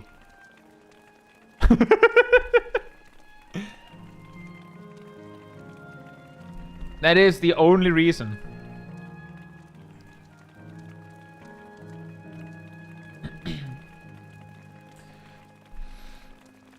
Yeah, and Daykeyboard says Tiamat has 1.777 million HP. And Evarian says you can cover Golbez in the new trial. Well, in that case, you can probably use Avail on him as well. For those that don't know, Avail is Blue Mage's anti-cover. It does the exact, precisely the same thing as cover in reverse.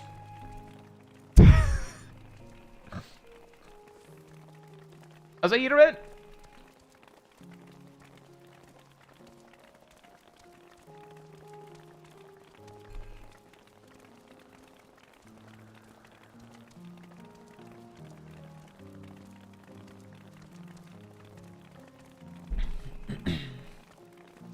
Joke's on you, Brewski. When if they actually had the capacity to animate it, when you swing at a level 100 dummy, it like open it shows like, you know, like a Dragon Ball Z like scouter, checks your level and just goes nope.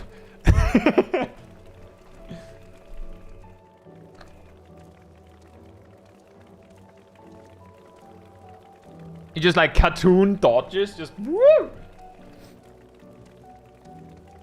So you're saying Avail is just Oathbreaker cover? Yes.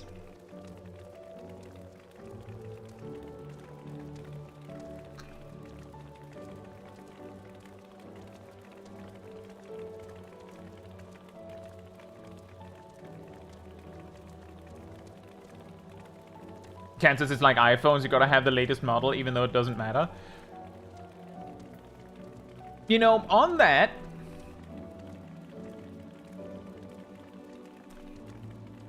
I don't even know why I bothered to update my striking dummies.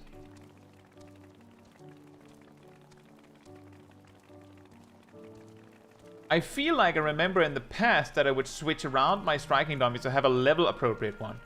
So it's very likely that I originally had a suspicion that attacking something lower level would give you a damage multiplier. So to be on the safe side, I had both. But with what I know now, there's no reason to have a max level striking dummy. Hey, Bophomet!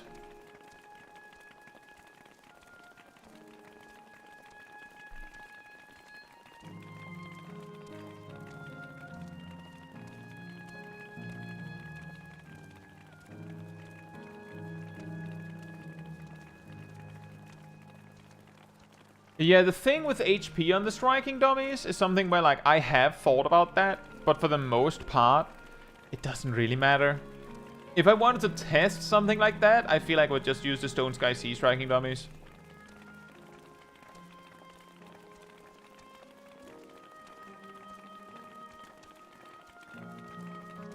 But I imagine the reason for that, silly, is that Endwalker came with a stat squish.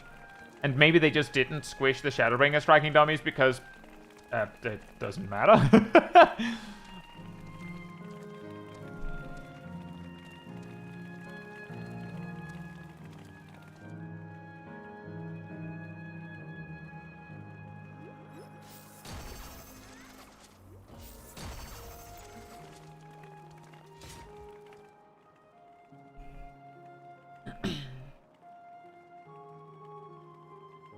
Yeah, it was missed.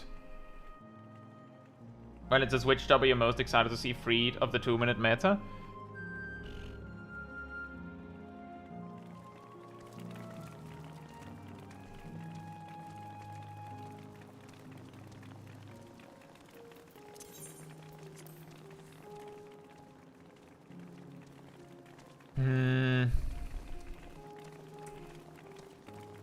The ones that I'm most curious to see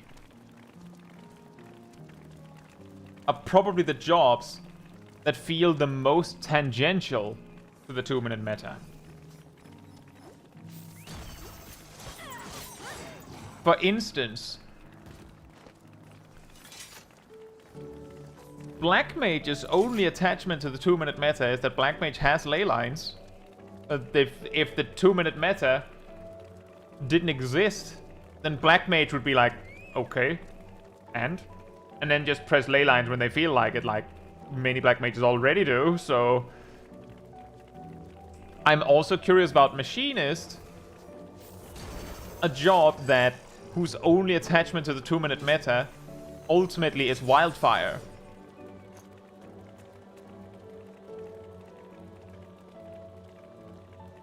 And I'm curious about Dark Knight.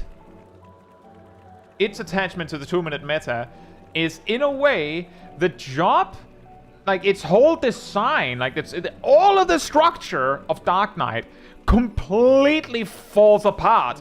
If you're like, what if the 2-minute meta didn't exist? It's like, okay, when do you use all these cooldowns? In the 2-minute burst. Okay, you can stockpile all these resources. When do you use them? When there's a 2-minute burst. If you don't have any raid buffs, then the Dark Knight just goes, well, then what difference does it make anyway, then? Just click the buttons, man! And the same thing happens for Black Mage. Just click the buttons! It doesn't matter. Machinist has a little bit of an attachment, but technically Wildfire is also just click the button. It doesn't matter if there's no raid buffs. You just click it and then you do a hypercharge window. It doesn't matter. So I'm curious what will happen to them, because these jobs gain some structure that they didn't have simply because there is a 2-minute burst. That is removed, what happens to them?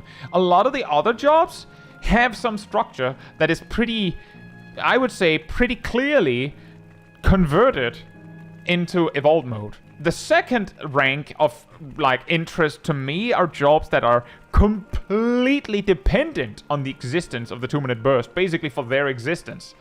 Dancer, astrologian, those jobs don't make very much sense in the large scheme of things if there is no 2-minute burst.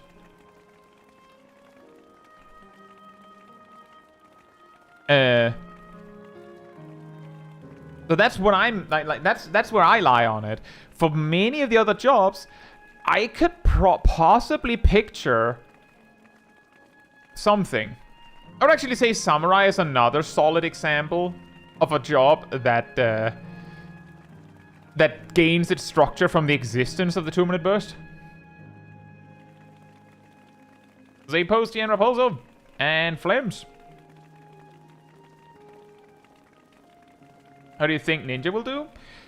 I have no idea, but I will say that if you want some inspiration for what could happen with Ninja, you should check out their PvP actions. In PvP, instead of, you know, going ding ding ding, boom, you click the I want to use a jutsu button, and you just go boom, and then you just choose. You just choose from a menu and go, actually, I want to use Raiton now. Well, you can use Forked Raiju and Fleeting Raiju. That's your lightning spell. Or move. That's a possible end station. Is that better? Is that worse? My perspective on it is that if they made it so that Ninja... If Ninja had such a button, but... Like, that would be really lame relative to what they have now, I feel. But they had options that actually mattered. I would take that trade-off, personally. But I'm not a Ninja main. I don't actually care that much for Ninja personally. So, not very surprising that I'm like, I would make that trade, totally. I only play Ninja, like, I only choose to play Ninja in PvP. Oh, thank you.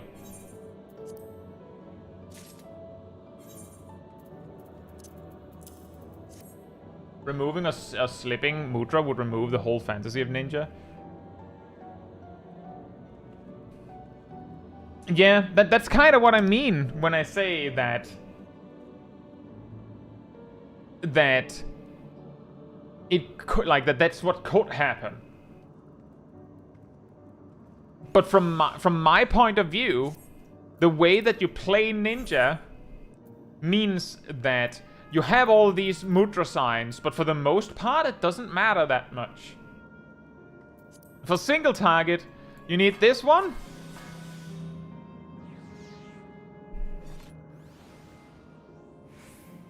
This one.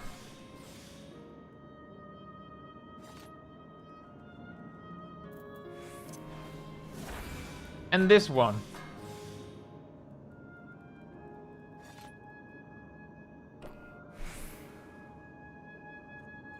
And for AoE, it's just single target dodge. Like for AoE, you also only need basically 3. That's correct, Jet.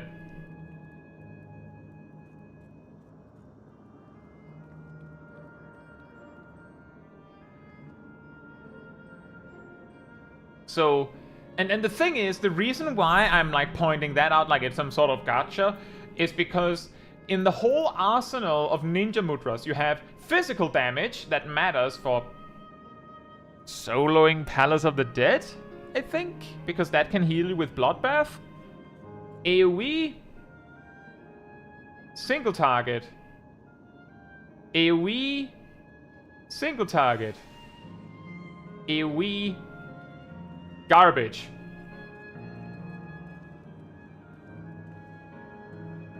This is the only button aside from Dotton with some sort of utility on it. And it has no purpose ever.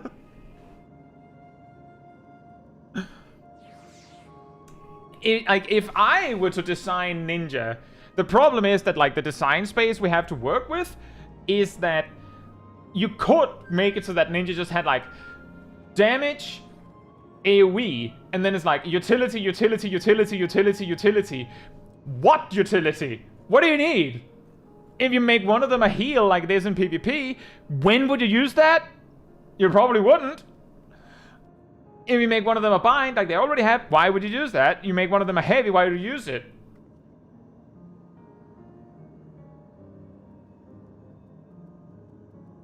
They could make the other Mudra combos actually mechanically relevant. They could, if they have some sort of like... See, here comes the problem.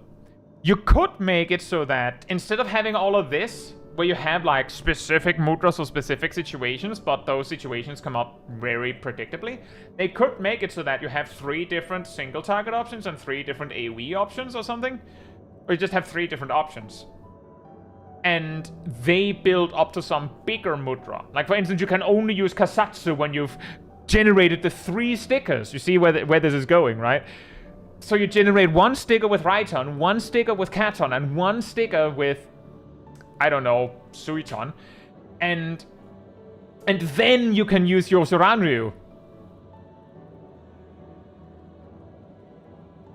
But I feel like that job kind of exists. Like a little bit. It already kind of exists in Evolved mode. This is bad. You click Mage's Ballad, and you click Army's Paeon, and you click Wanderer's Minuet, and then you can use Radiant Finale.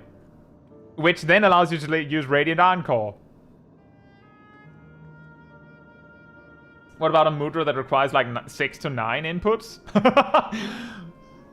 You know, would have been cool. I have thought about it would be funny if one day they made it so that in an expansion the new ability you got was a 4th Mudra.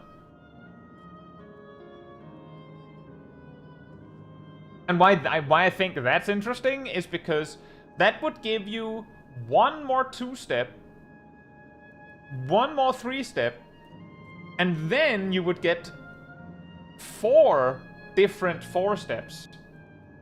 But what would they do? What point is there in using those over what you already have? That's basically the problem with this idea, is that the only thing you need is damage.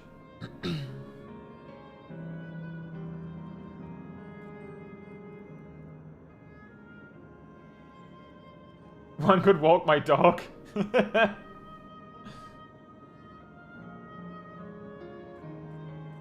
Zerelia says, I can think of an option where it doesn't matter damage-wise which one you pick. They all deal the same amount of damage, but as an add-on with it. Yeah, they could make it so, like... In the 3 stickers example, you could just have it so that Raiton, Katon, and Suiton all do the same damage with, like, a potential AoE component. But when you use Raiton, it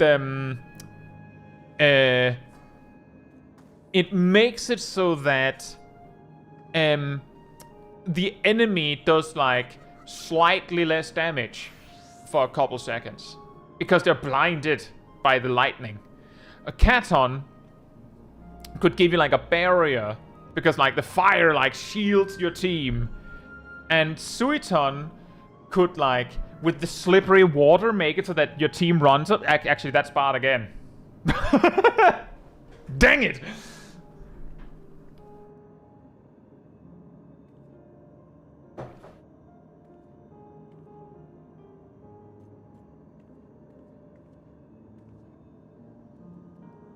Hey, Frostlass. And what you're saying is everything is just bad? I'm saying that a lot of the things where we can go like the current design spaces, oh, you have these options, but only one of them matters, can easily be like reconsolidated into what if you had to use each of the options to like build to something bigger. Evolved mode Bard already does that.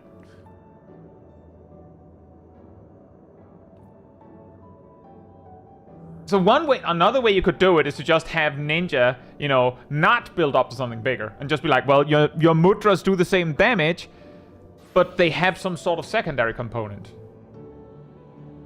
Such that you could, for instance, go, well, what is actually really handy if you have a Ninja in your party is that if you just use Suiton a lot, then the party takes, like, every time you see the enemy start casting a raid wipe, you just use Suiton, because then we all get a barrier or something. Being of Evolved mode, do we know what each tank does? No. If you've seen my recent video on Evolved Mode, Wilro, that's all we know. That's everything. We know roughly what Paladin does, we know roughly what White Mage will do, we know roughly what Bard will do, and we know roughly what Raccoon will do. Assuming these things stick, that's it. We don't even know that, Philippe. Beyond, they will presumably be better at main tanking. We don't know, because we don't have an off-tank to compare it to.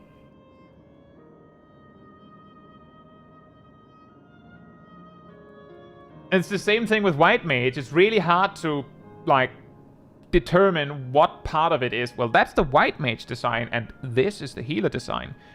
The same with Bard and Dragoon. What part of it is Dragoon, and what part of it is role? They did have a slide showing what main tanks are focusing on. Yes. They did say the counterattack mechanic is exclusive to main tanks. That makes sense. But that's also all we know.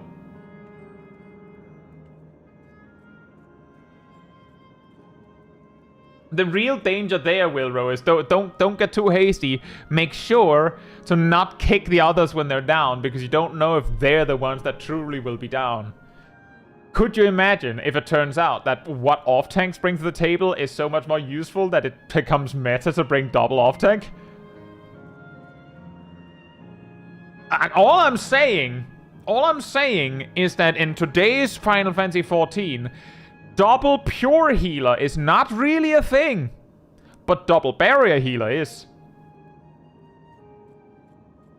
And in a way, in the past, like, depending on how far back we go, in A Realm Reborn, it could be argued that White Mage was like, you know, the lead vocalist healer. They were the one doing all the big healing. Scholar was basically like just a huge toolbox, just a briefcase of answers to things. But they didn't do nearly as well if they just had to heal. Oh, you need a Raid White Isuna? I have that. White Mage doesn't have that. Oh, you need a little bit extra, like, magic mitigation? I have that. White Mage doesn't have that. You need a shield? Done. White Mage doesn't have that. Oh, you need healing. White Mage, can you... Yeah, you do that. So it's, so in a similar way, the pure healer is the main tank of healers. I'll say, Halcyon, and Esolok. Hope you're doing well. And thank you so much, Halcyon. So it's perfectly possible that the meta becomes... it's very possible that the meta becomes main and off-tank, but that double off-tank is perfectly viable, and there's, like, specific comps that, you know, add to the... that make double off-tank, so, like, can like, do better. So, you know me. Stainless says, that's an easy fix. Add off-tank, main tank, pure healer, and shield healer to the 1% buff list. I have a feeling, just putting it out there, I have a feeling that if they did that, there would probably be a lot of players that would be going a little too hard on the feels like they're trying to dictate how we play the game. Like, I feel like this is fine, but splitting up more means you have 7.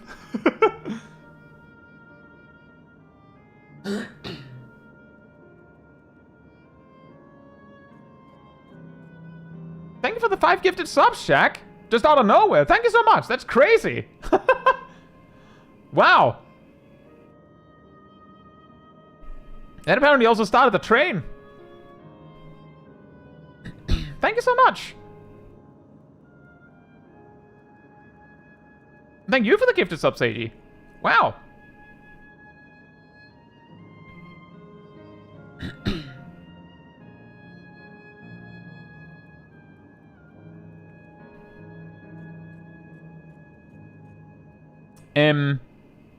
Poke the Frostlass says, I'm personally concerned how is Evolved gonna work for Sage? Like, how do you consolidate all my stuff that feels pretty specific? A lot of it comes down to they'd probably just make similar buttons do this, like, either have buttons do more things, or have things that are used for similar things consolidated. Thank you for the cheer, Lana. The dog. Thank you, guys. Like, let's actually take that one real quick, Frostlass. If we take a second to look at White Mage, which is the one we have information on. Cure 3 is gone. Cure 3 was, you know, is an AoE heal for when you need, like, big bursty healing. More concentrated than Medica 3. However, they could just make Afflatus Rapture do that. Which is a button you can access by using the new Plenary Indulgence to use a Lily. And then it turns Medica 3 into Afflatus Rapture. We didn't see it used in action, but that could be a way to do it. In fact, considering that High Cure just did healing, but Afflatus Solace applied Regen, it's very possible that the new Medica 3 only does healing. So it actually becomes Medica 3 is basically Cure 3. But then you use Afflatus Rapture, now it's actually the old school with Regen and everything. Aquaveil was merged with Divine Benison. Medica 1 is gone. Regen is gone. Cure is gone. Presence of Mind, I believe, was gone. Thin Air was gone. And, like, a lot of buttons. Asylum was gone. Like, all of these buttons that's like, well, I use it for this specific thing. The answer is, a lot of these things, if they make the options you do have more widely usable and have a shorter cooldown, then it doesn't matter that you have less options. Like, in a dungeon context, just a random example, right? In a dungeon context, you don't need both Penheimer and Heimer, because you're generally using both for the tank's benefit. But in a part, like in a raid, you might also be like, I don't need both Heimer and Penheimer, because what you really want is 2 Penheimers. So if they have a way to let you choose, then they could just give you Heimer, and just have, like, make new Yevkrasia be the AoE toggle button. So instead of having Dryokoli and Ixokoli, you have Yevkrasia that says that Dryokoli turns into AoE when you press it. And you're not gonna use Diagnosis, and you're not gonna use Prognosis very much. So they just make it so that you have Yevkrasia and Diagnosis, and you click Yevkrasia to turn it into Yevkrasia and Prognosis. That doesn't really make sense with the naming scheme, but they could change that. You don't need Soteria. But it would be cool, IMO, if they make more interaction with Cardia. You don't need both Psych and Flammer. It's cool to have them. You don't need Toxicon is pointless if we're assuming that Doses becomes instant cast. Like, a lot of these buttons are things that can easily be consolidated into less buttons. It could work. It could absolutely work. So don't worry.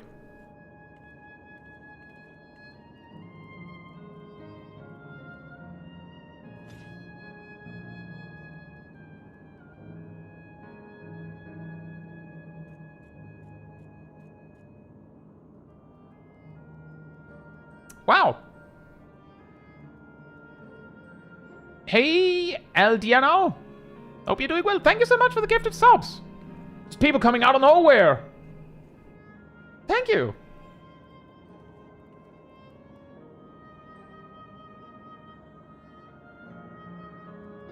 But yeah, we don't know how these jobs are gonna look. But all I'm saying is that there is a way to make it work where you won't feel like they took away everything. But there's also a lot of buttons you don't need, admittedly. I would be shocked.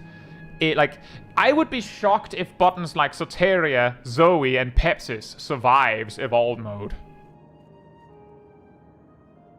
I could also imagine something like Keracholi and Tauracholi might have toggles.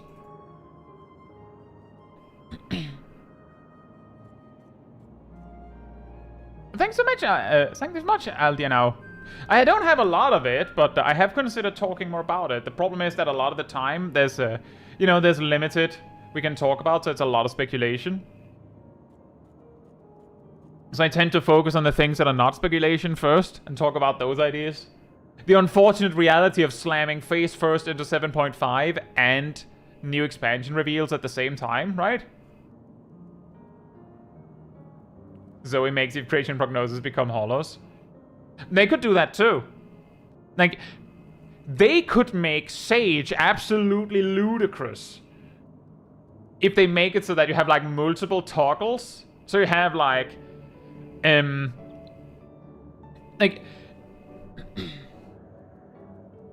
they could house a lot of buttons in just 2 clicks by having a bunch of modifiers. Give Creatia to make the button AoE, Zoe to make the button into, like, a bigger cooldown, and then, I don't know,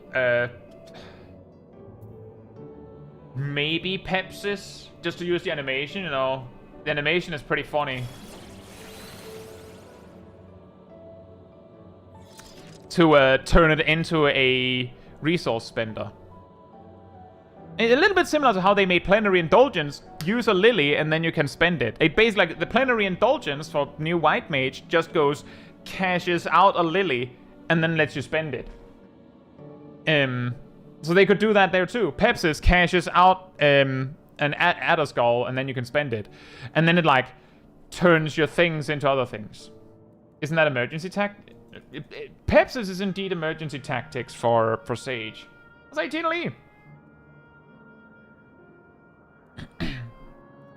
Hey Travis, 100 skill animation is a hoot? Yeah. It's basically a dance. And JoJo pose.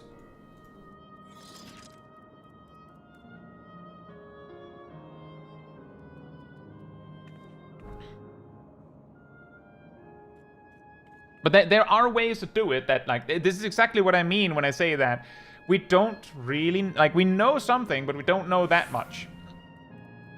Because because it's very easy to, like, actually, like, build more. I actually demonstrated this back when Viper was revealed, before Dawntrail. We had just some animations. That was all we had. So I made a video where I demonstrated that the information we had could be, like, 3 or 4 different things. Incidentally, it was, like, I believe one of the things I suggested was that it could straight up be a Reaper clone. I'm pretty sure I included that one. Bam, bam, bam, bam.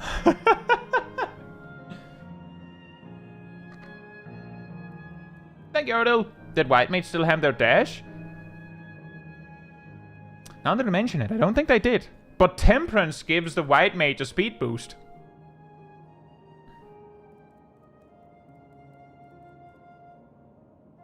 Maybe that's the true win. Maybe that's the true win for White Mage, Reborn White Mage. Do you want the Zoop, or do you want to have Evolved mode?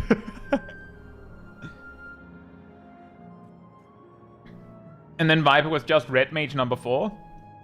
Man, if only it was Red Mage number 5. Bam, bam, bam, bam. Bam, bam, bam, bam, bam, bam. Wouldn't really need a Zoop with no cast times. Hey now! Dancer exists.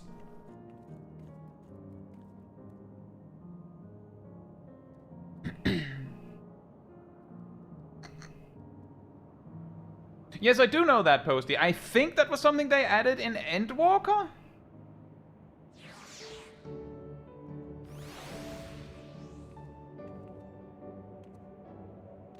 Anyway, I'll be right back. Then maybe we'll look at some clips, or maybe we'll talk some more. Doesn't have to be clips if we have something interesting to talk about, right? But I will be right back.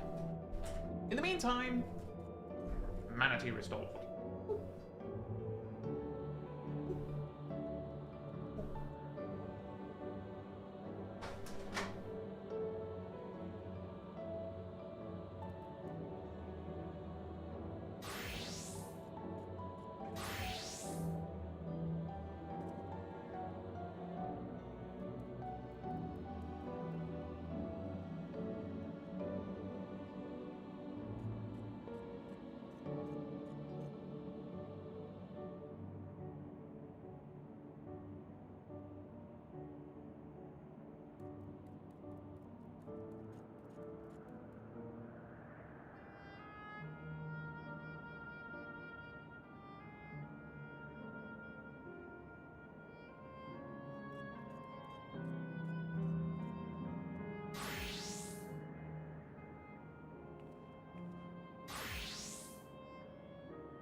Philippe says, isn't the free trial still stuck in the AR menu? Is it?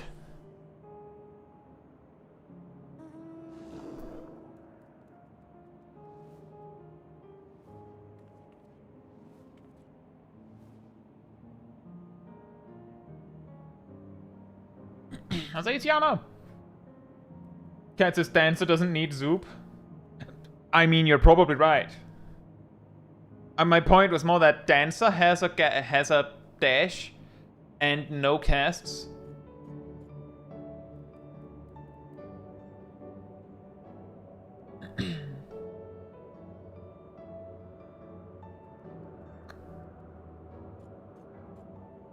Agent Monica says full manatee stream win.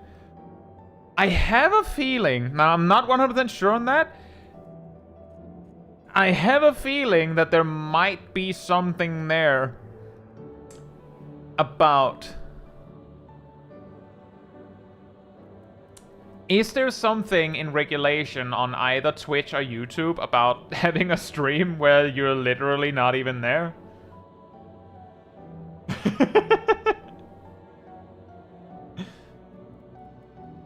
I think there's something about sleeping on stream.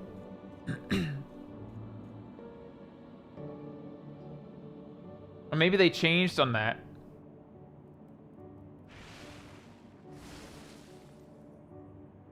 I mean, it wouldn't be the first time that streamers do a thing anyway, and like when you check legally, it's not actually allowed, but it's just, you know, whatever. I've been doing something like that.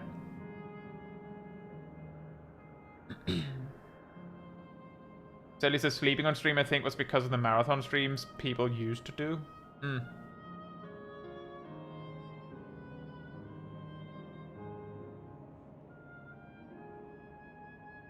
Maybe I'll do that one day. Maybe for April Fools, just have a stream of just the manatee in the chair. You know, the worst part about it is that would make it really difficult for me to do stuff because, you know, I would not be able to use my PC.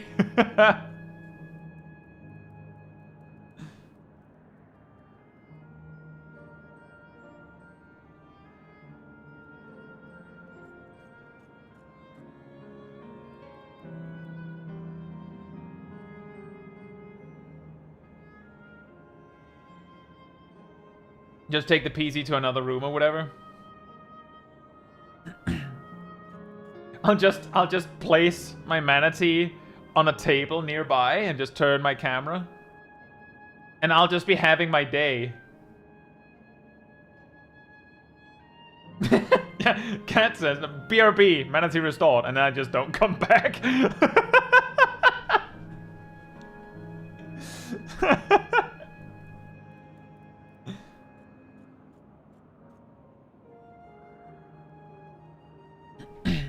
Was it lollipop?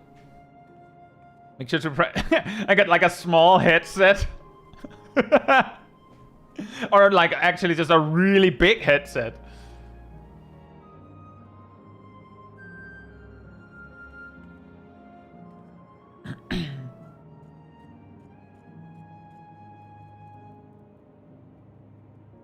Crusher says, why don't you wear a manatee costume? Well, first of all, because I don't have one.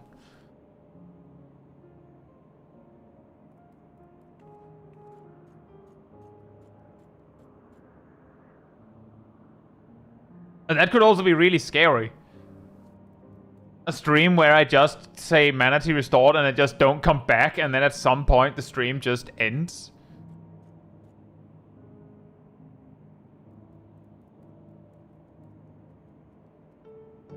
I could imagine that there would be some need for me to say something somewhere. I just leave no word on Discord or anything. Days go by. Maybe videos are still released, but that's just as if I'm gone until the next stream. Man, that would be mean.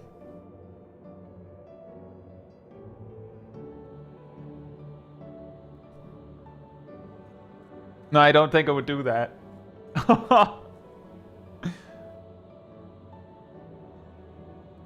Yeah, exactly, Crusher. That's the thing. If I did that, you'd think something happened, and then when I come back and nothing happened, like next time that I would like maybe a different time something actually happened, and then you're like, he's just joking again. Maybe don't joke with that, right? I'll say me too. Exactly, sir. Boy who cried wolf. Suddenly it's a problem because, well, I streamer cried manatee. It could be funny for me to be away extra long. Like, I'm just like, I'll be right back, manatee restored, and then suddenly it's full screen camera. It's set up to, like, zoom in extra hard on the manatee, and then I'm just gone for, like, 20 minutes.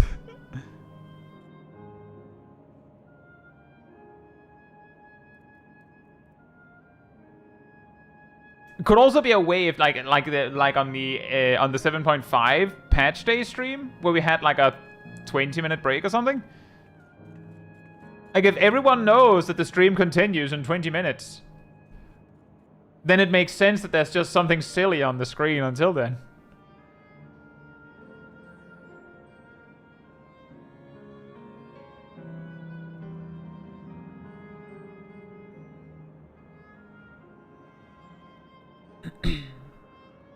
Right! Easy fix, change your Discord icon and name to manatee.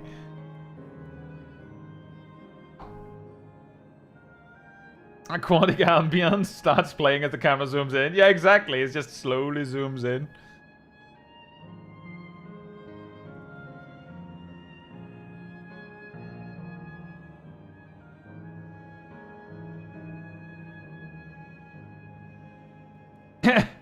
Yeah, Agent Monica, like a heavily edited version of the end slate with Kai sitting in the flowers, except it's the Watcher sitting in the flowers instead.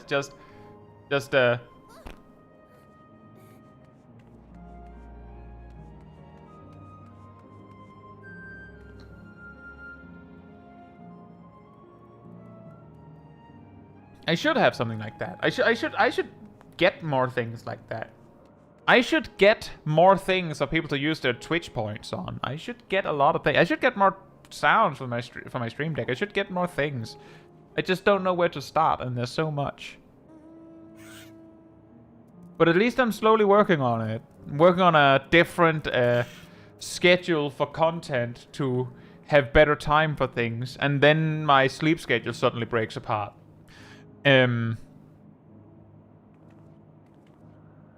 But things are happening.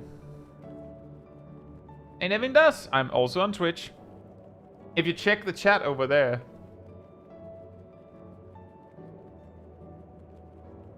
Over there. The names that don't have an @ sign in front of them.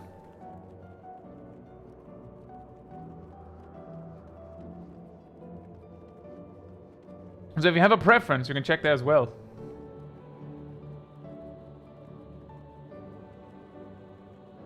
Agent Monica says, just saying, if you had some sort of head pat redeem, I would be spending a lot of points. I haven't done something like that because I imagine that it would be awkward to do with you know, live cam instead of you know, a VTuber model or something.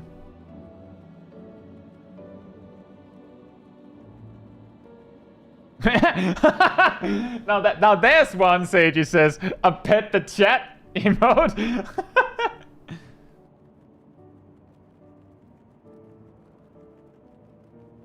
Nay, Lock fan. Because I'm scared to raid in 14. What if the game on my iGPU start lagging during a raid? Are you talking about normal raids, or are you talking about savage raids? Just to start.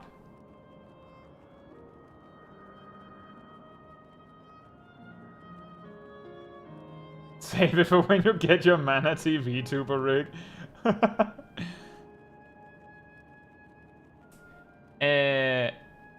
Tell you what, Lockfan. Normal raid content is so low stakes that if your PC started lagging like crazy during it, so you basically became, you know, dead in the water, can't help, there might be some players that would be mildly miffed. that you're not doing anything. But the vast majority would just be like, okay, most normal raids and most normal trials can be defeated by 7 players. Am I the only guy who played 14 on integrated graphics? No. I'm pretty sure you're not.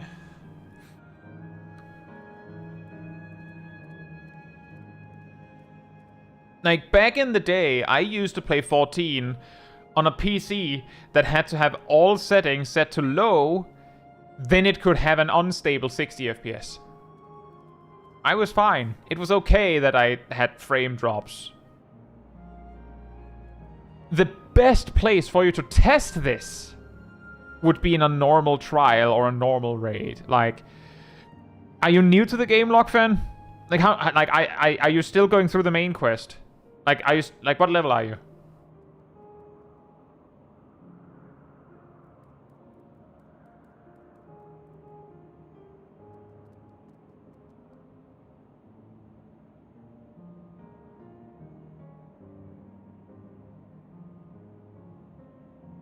Yeah, Limsa isn't the best point of comparison. A lot of PCs have problems in Limsa. Do you know what level your character is? Do you know what the most recent piece of content you did as part of the main quest is?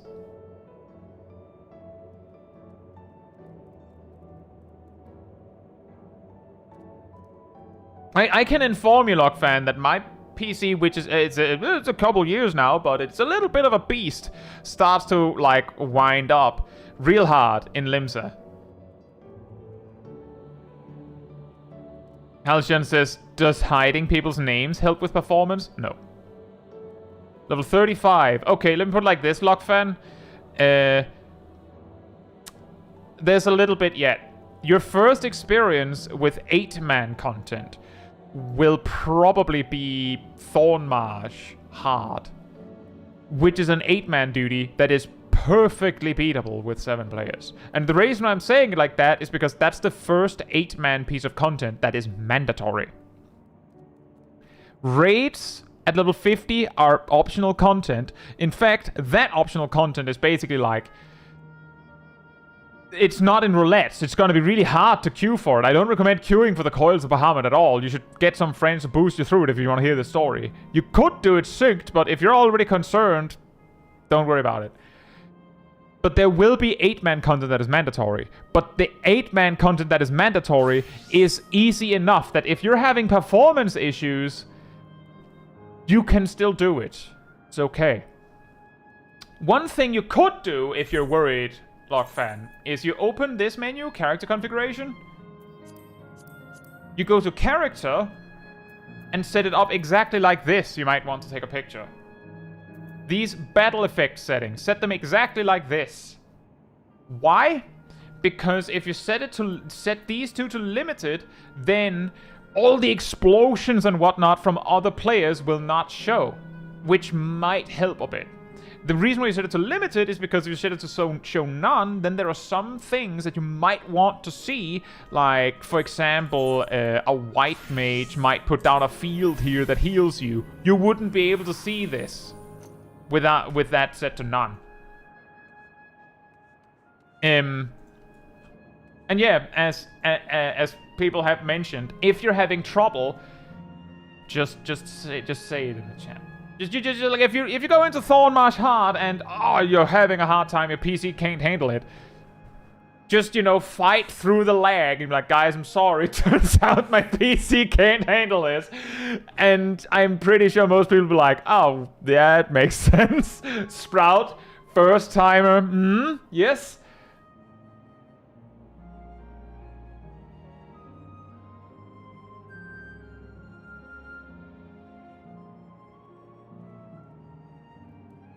A dream state? Just how did you change jobs like that? How do I exit that menu?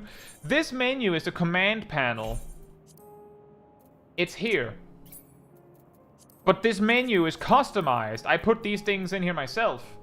I have a short on the command panel that explains what it is and where it is. these buttons for all of these jobs I made by making gear sets, and a fancy thing you can do with these gear sets is that you can just if you just drag, oops, then it becomes a button that you can plant somewhere. You just drag and drop them onto the panel.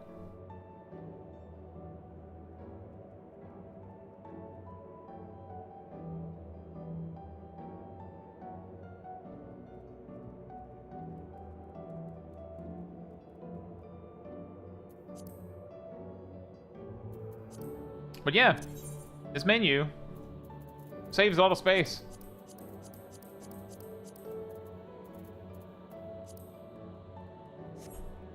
And also, by the way, the thing with you can drag to make buttons, this works for a lot of things. You can, for instance, drag buttons off this menu.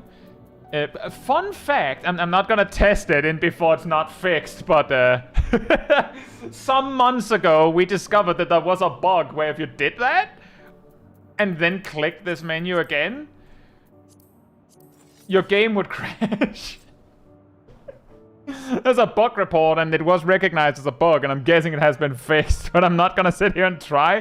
The funniest thing is that I found this bug, mentioned it on stream, and I said, don't do it, explained it, and then 5 people in front of me all crashed.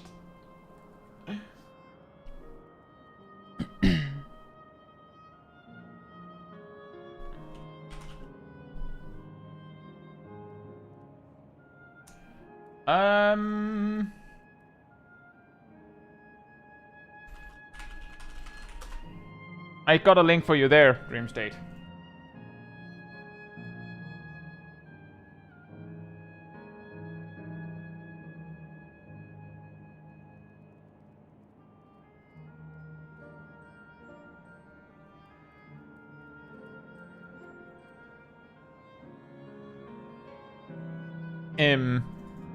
But yeah, don't worry about it, Logfan. Your first experiences with more than 4 players will be in low-stakes content, where if you find out you straight up can't play, you can, like, gracefully, somewhat gracefully, come out of it. Because the rest of the party will clear the duty, with or without you. And then you just clear the duty, and then you have to, like, decide for yourself, does that mean I have to upgrade my PC? Do I continue and hope for the best? Can I change some settings? Do I quit? You can... I don't know what the correct option is for you. But you will not be put in a situation where you're, like, failing the party. Technically you would be, like, you know, would be lacking. But as a Sprout, you will usually be the player that the ones that are not first-timers will be carrying anyway. So, don't worry about it.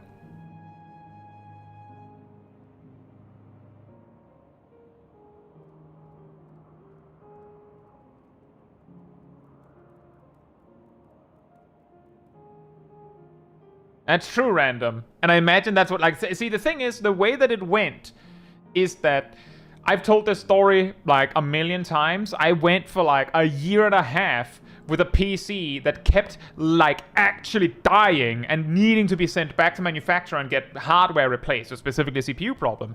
So I was basically, when 14 started crashing for any reason,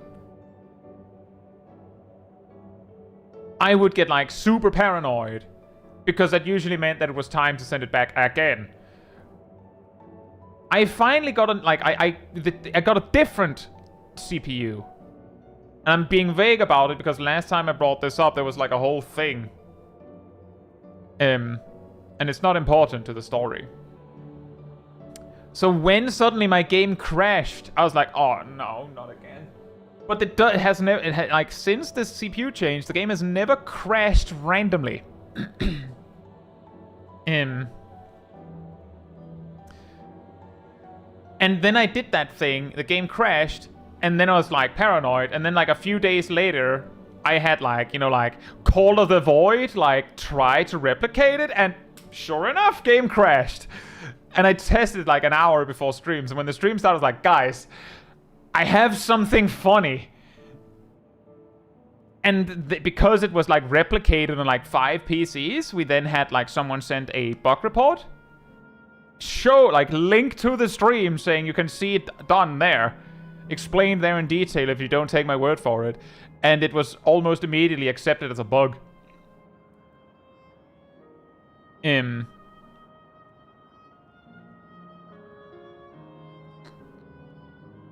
Yeah, it's true. Mizunashi has made like a thread on the community Discord server detailing the whole story of this PC. But it's closing in on a year without any major issues. And the reason why this also is somewhat relevant is that because of all of this, I have like a lot of things to like catch up on with like a lot of things that have just been like, it works, it's fine, just leave it, I don't have time for that. Because I had to like get stuff that had to be done while the PC worked. But now that the PC has been like fine for so long, we've started to like expand to things like I've upgraded the camera, worked a little bit more on the lighting. Hopefully next week there'll be more with the lighting. I have a green screen on the floor right there. But I just haven't set it up yet because might need some help with moving things around.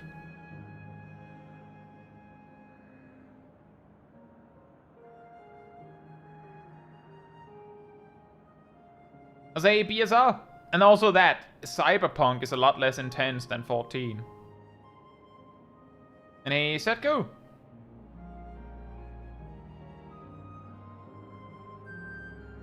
Shaman says, do you think they'll eliminate the dancer steps of Evolve mode? I love the damage, but hate the length of technical step. I'd rather weave steps in between GCDs. I don't know. Dancer is one of the most black boxes of what we've seen. Also, hey, Yannick.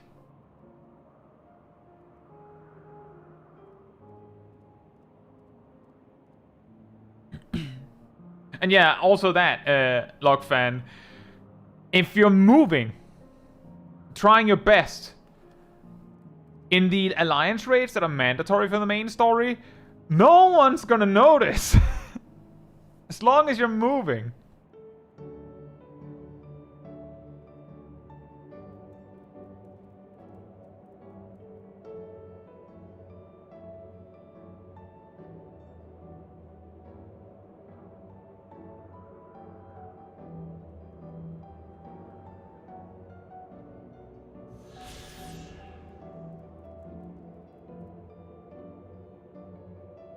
Look, for instance, I don't get why raids are more laggy than just dungeons, because there's more people. Isa says, I wonder if any duties will be physically impossible with the new Evolved jobs? What would it require for them to be physically unable to do them?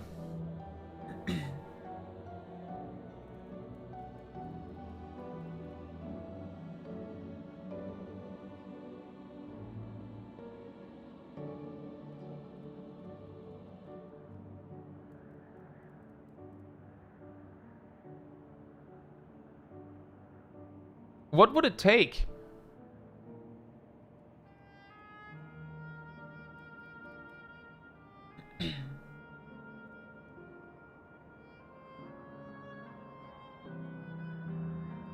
Henry says, did we see Asuna in Evolve mode? Yes. It was in the hotbars. Swiftcast, Surecast, Raze was also there.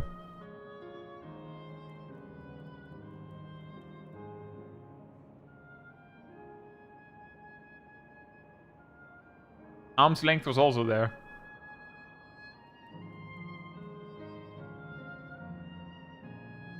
Yeah, ahead of you, said Asymmetricon.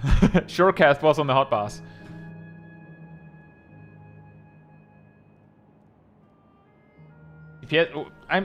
I would be shocked if they took Surecast away from Black Mage but kept it on White Mage.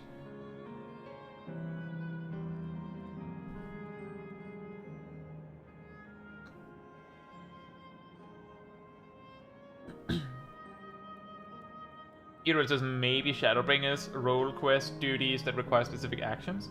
That's correct. There is one duty that requires sleep. One solo duty that requires sleep. However, it's very possible they'd leave sleep there. I don't think repose was available.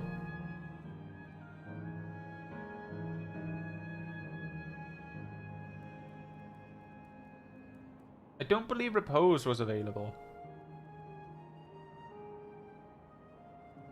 But they could solve that by changing the quest.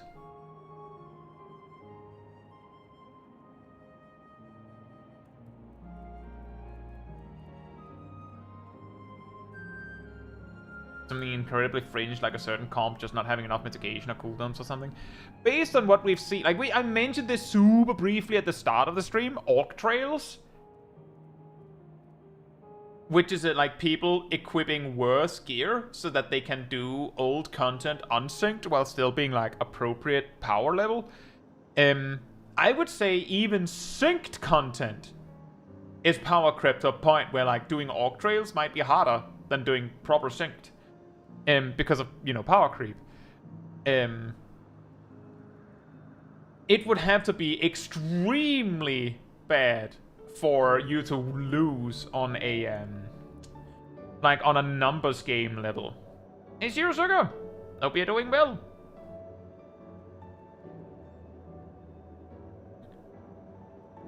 Chief Hunter says, I talked about this with friends, so in theory, old ultimates that required a timed 2-minute burst to make DPS checks will need to be doable, so logically we will just be doing a lot of consistent damage. Probably less spiky damage, more flat high damage is what I think.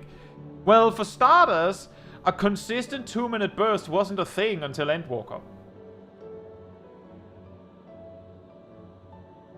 So that means does DSR or Top have this?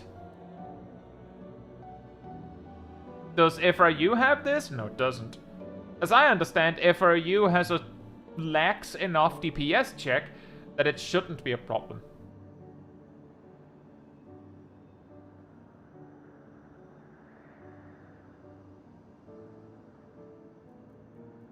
Silverman says they're not removing jobs as they are right now. You can just switch rebound mode for that one quest. No, I think, Silverman, I think the reason why we're acting like it could be a problem is because do you think that it would look good if there is this random quest that is unbeatable unless you're in reborn mode?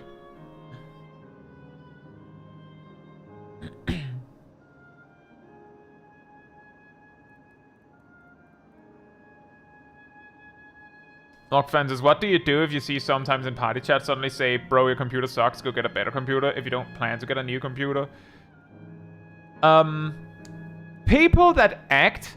First of all, people that act like it is a trivial matter to get a better PC are jerks. They don't know your life. This might be all you have.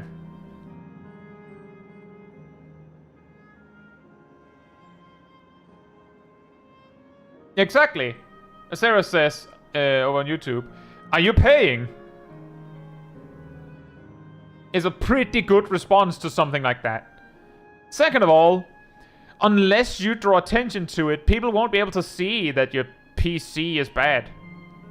If you say, sorry, I'm lagging really hard, guys, then people might go, what's wrong with your PC? And if you just have a weak PC, okay.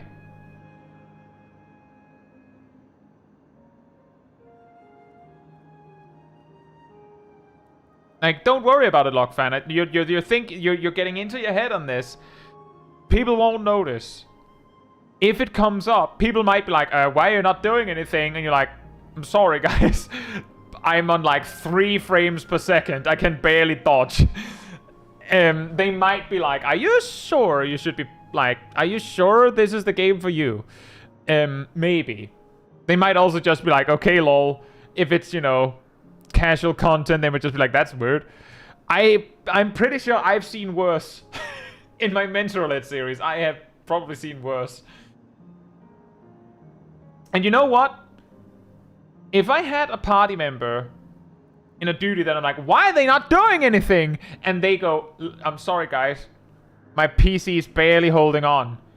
That would be a satisfying explanation. I would probably be like, are you sure that you should be playing Final Fantasy 14 if your PC's like, I can, okay, I'll draw you the image.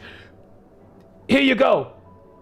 Yeah, sorry, it's 1 frame per 10 seconds, but I'm working on it as fast as I can. Like, if your PC's barely functioning for the game, then maybe there's something to consider playing a different game. But I will not be the one to make that judgment call for you. If you're like, I'm having fun, then most content that is like front and center is beatable with one player that is basically not capable of playing.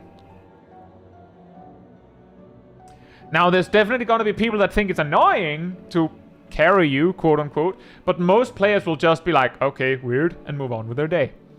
And they won't even ask. They'll just be like, okay, that player's bad. And then just, like, keep it to themselves. There's no point in them saying that. And let me put it like this, Logfan. The social guidelines of 14 is such that it's generally a terrible idea to insult random people in the game. Because if they actually get insulted, they can report you. And they might have something to stand on. There's no point in being a jerk just to be a jerk.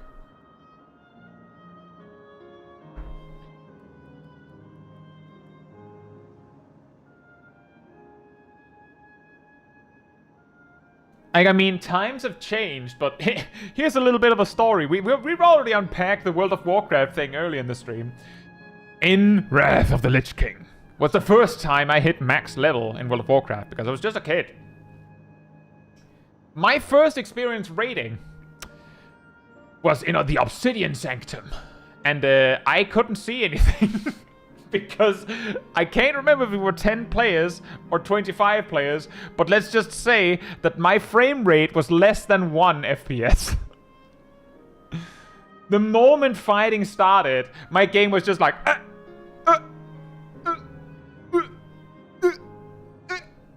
and I'm dead. And my second raid experience was Naxxramas 10-man. And for the most part it worked, but then we had Hilgen the Unclean that required very strict movement. And let's just say that it was a miracle if I could stay alive. Because I just needed to live until roughly half the raid had died. Then I could dodge. Which then led to the fact that it was I don't know if there was no hardened rage, but let's just say that we beat the fight with 4 players when people left. Because then I could actually play the game. And no one questioned, why is he dying? No one even batted an eye was like, oh, it's way easier when people are dead. But like, that's like over a decade ago.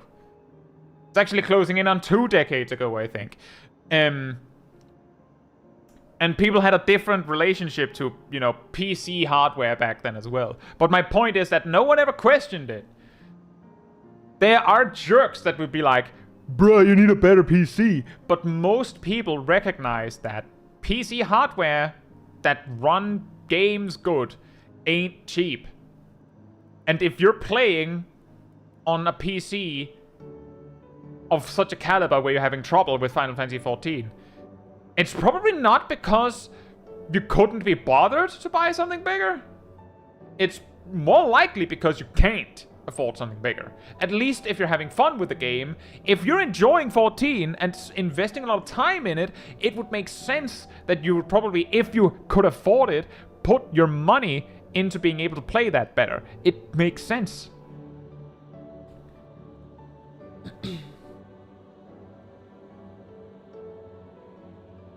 You know what, Teldemar? On that one, in extension of that one, there was one time that I was late for raid because Quest Helper made my loading screen so long that I would get disconnected twice before I actually could log in. And I didn't have the foresight to go, maybe I should just turn off Quest Helper for a second.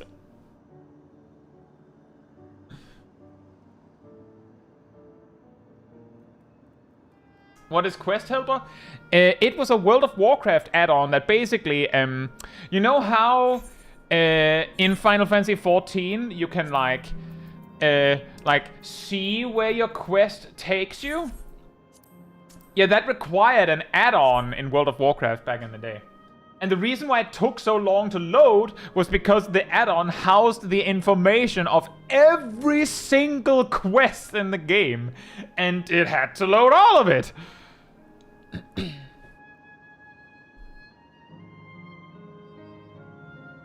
And it basically told you where to go.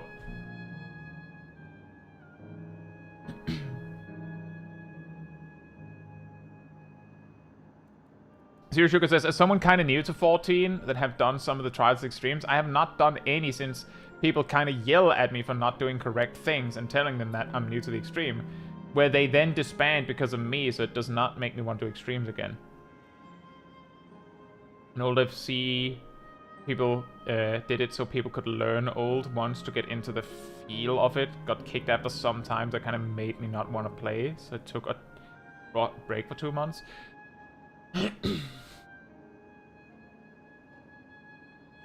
My advice on that, Zero Sugar, is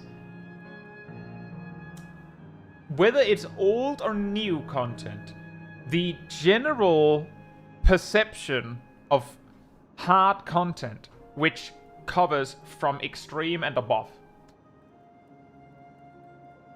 Oh, so EU, Zero Sugar. Zav is part of a community called Syncademy, which is on Discord, that do old content synced and often blind, which is what I was getting at here. So let me continue that explanation. If you're doing hard content, learning the content is not the same as showing up, having done zero homework and just going, explain to me how this is done, please. That's not the same. But it's really hard to know this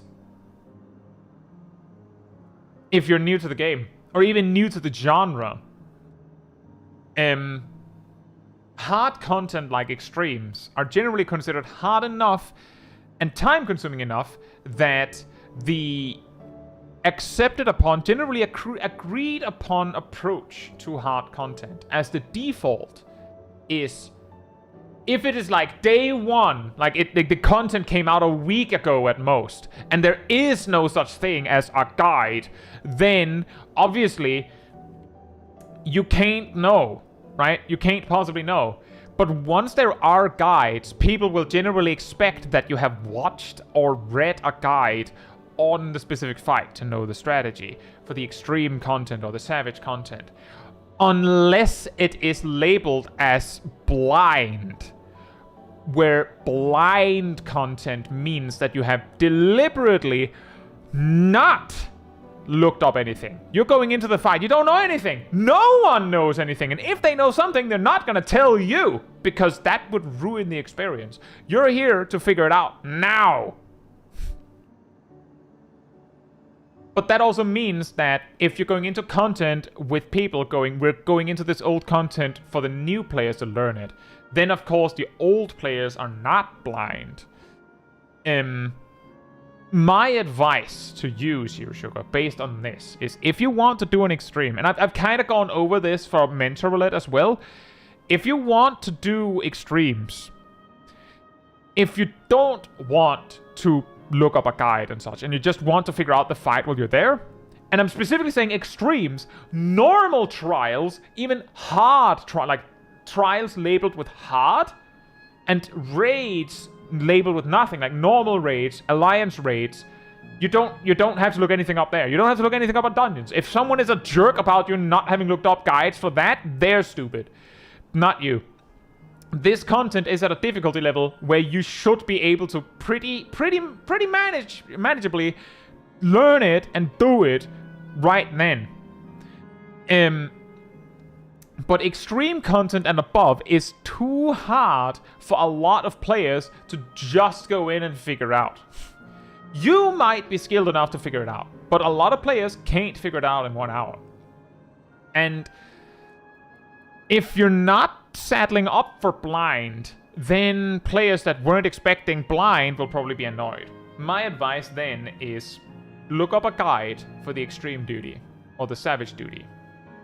And like, if you've done that, done your homework, then the next step is some people learn faster, some people learn slower. And if someone is a jerk to you about that, there's of course like a break in a disagreement in expectations.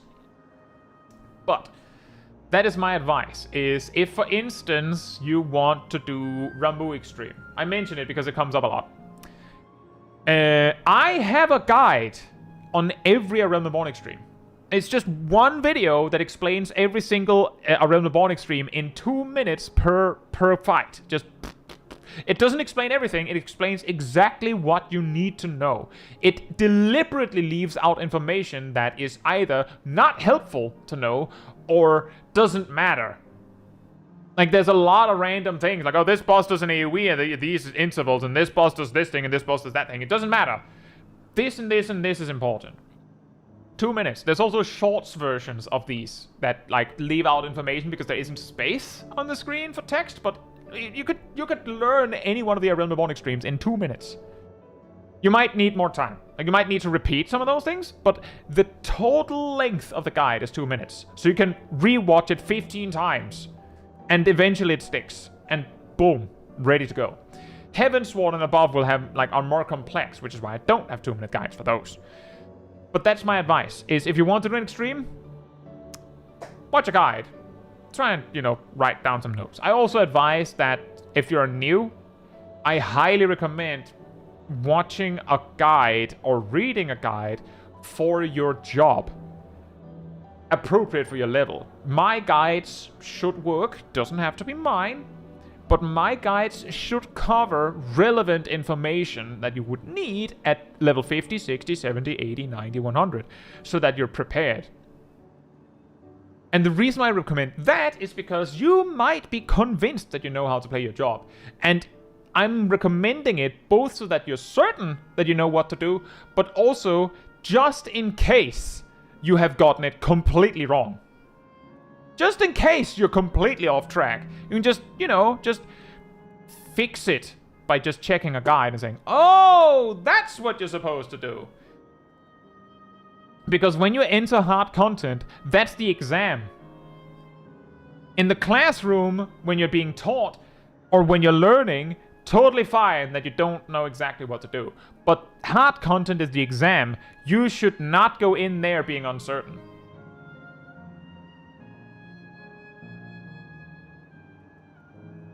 Actually, Rance, that's the thing is that it's not no one playing on Chaos. It's that people have learned that the people that use Party Finder go to light.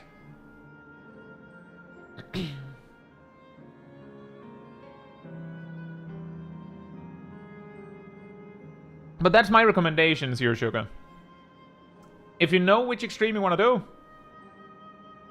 look up a guide, watch it, and then saddle up to game. If people get mad at you about that, then, like, if people get mad at you for not having learned fast enough, there's not much you can do, right? Like, let me put it like this. Some people can go into a duty they've never done before, like current content, like new, extreme, or savage, and get it in, I don't know, under 50 pulls. Even the, like, super hard content, get it in, like, 100 pulls.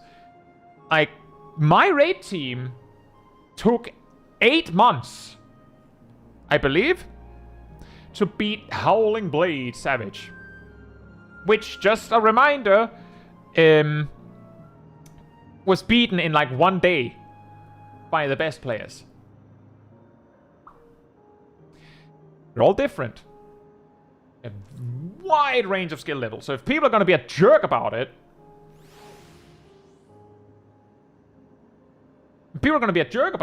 but you did do your homework, you can't do more than that. Like, the next step is, of course, getting better at learning faster, but you can only do so much. We're all different. I'll say Super Spam Can. Hope you're doing well.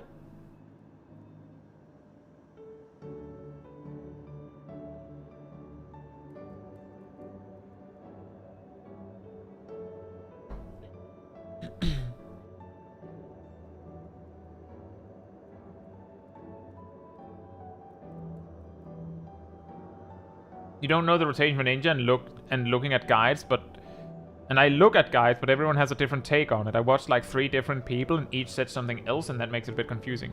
So the problem with Ninja, if we're looking at max level, is that Ninja has like 4 different openers. And they have, you know, different reasons for different openers. You don't have to do, like, each of them has a specific reason to be done in a specific way. At level 50, there are specific reasons to do things in a specific way. But here's the kicker, Zero Sugar. At level 100, it has like a bunch of different openers for different reasons. But the difference between them is like a fraction of damage that doesn't matter. And they might have like openers that favor specific comps and different comps. But if you just choose to master one of them, that's good enough.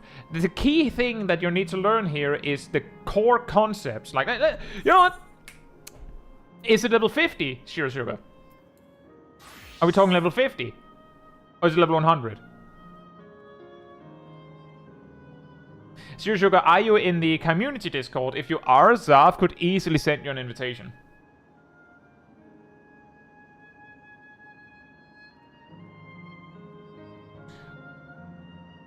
Is it level 50? So Aradel sent a link to my Discord. Zav is in that one. And if you just poke Zav, his name's Zav. Just like that. In the community Discord. You just poke him, just add him. He can just send you a link. He's perfectly fine to send us an Academy link in the community Discord. I do have some like limitations on links in Twitch and YouTube chat because bots. But if you're level 50, I can quickly give you the rundown. I assume you know how ninjutsus work. My guide spends a lot of energy on explaining how ninjutsus work if you're not sure. Memory exercises to help you remember how it's done. Hey Sparrow, you're level 99. Okay. It could be level 60 or 70 or 80, but if you're talking like level 50 extremes, then it's a level 50 you need. The general overview of the ninja rotation. The opener for all jobs basically starts with most jobs, or a lot of jobs, need like 2 to 3 GZDs to get started. So most raid buffs are used around 5 to 7 seconds into a fight. This includes ninja. I don't, like, when I play ninja on stream, I don't, like, review my own guide. I just remember the general idea of what needs to happen. My opener is not the one I teach. I just do whatever makes sense. But if you understand why you do things, you can do that too. And you don't have to be perfect. You just need to get the general idea. If you have, like, a really strict DPS check, that could be, like, current content savage or something, it might be a different story. But if you're doing old content especially, or, you know, just, you know, content where the DPS check isn't that strict, as long as you do something that makes sense, that's good enough. The general idea is that, you know, you use Suiton in the countdown, like in the pull timer. You ding, ding, ding, ready up, and then when it says 3, 2, 1, blam, Caetsu. And the reason why I do that is because Suiton gives you 20 seconds to use Kunai's Bane, or Trick Attack, when you feel like it. And you use Caetsu right then, because that one has 15 seconds to use a Mudra when you feel like it. You use both of these things like this to get them on cooldown, so that you can get them ready again sooner. That doesn't have to be perfect. You can just Suiton and Caetsu when the pull starts. That's also okay. Then you go 1, 2, 3 in some capacity, and as you're leading up to the Nagi 2, 3, you have Kunai's Bane and Dokomori that you want to set up. Usually you want to set Dokomori up before, because Kunai's Bane has a stricter time window. Once these things are running, you basically go John Madden on all of your cooldowns. Just send everything. Just...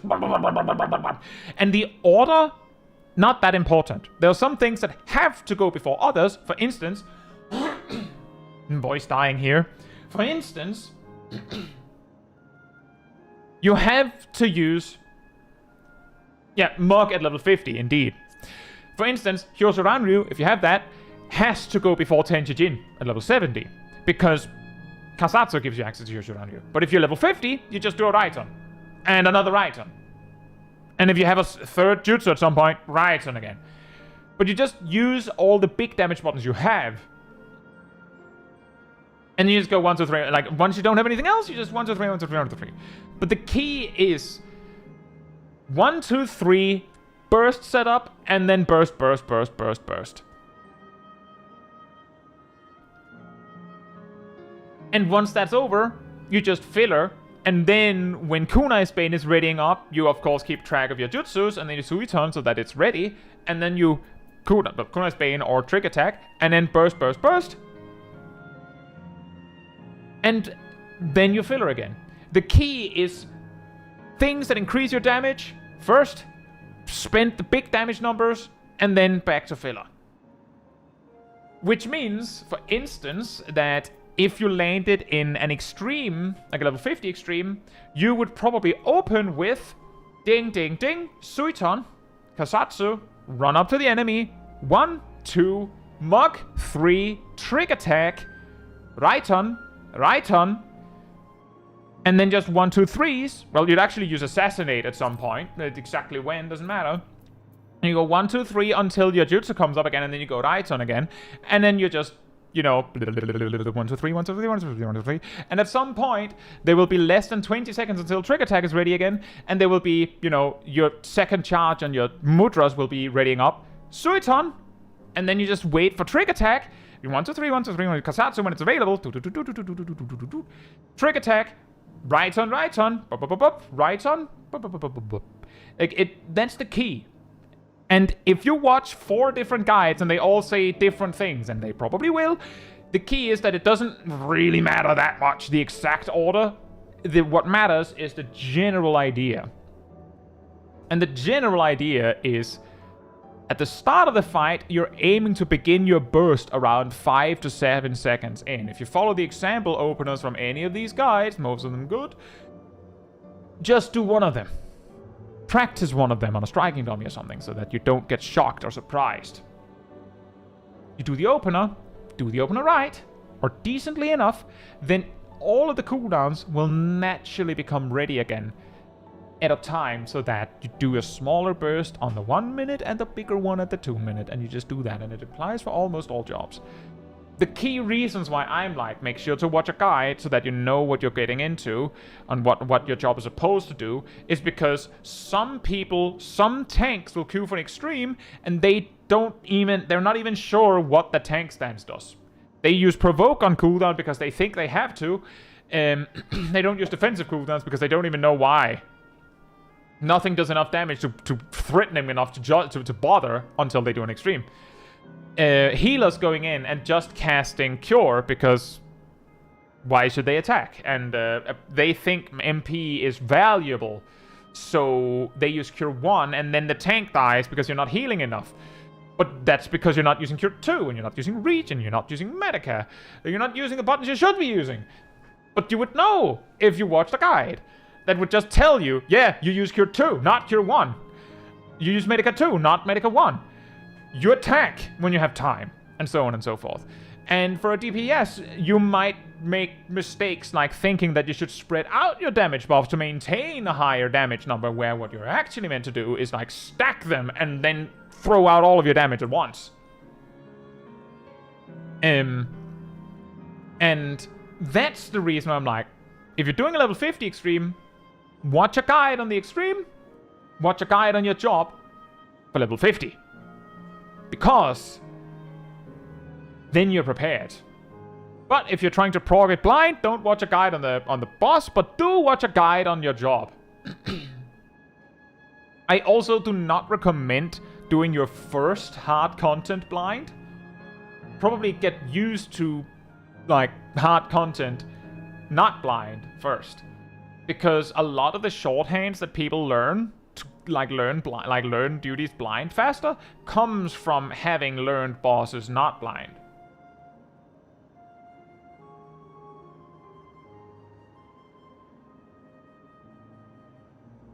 But yeah, basically my advice is make sure that, like, basically the extreme is like an exam.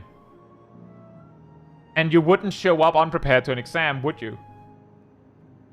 If the answer is no, don't say that. You know what I meant.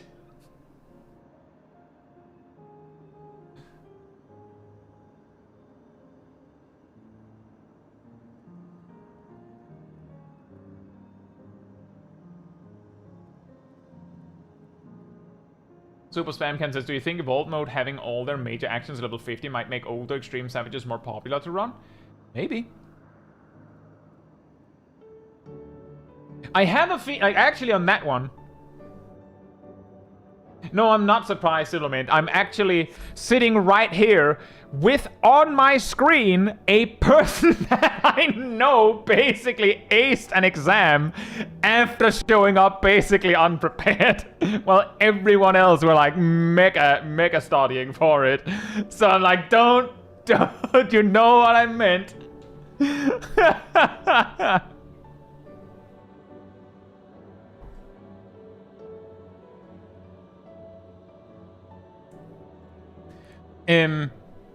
But to expand on what I like on that Super Spam can, I wouldn't be surprised if Evolved Mode suddenly causes a lot of people to be interested in doing old content. Just, you know, see how does it like match up now that it's in Evolved Mode. It could be fun, right?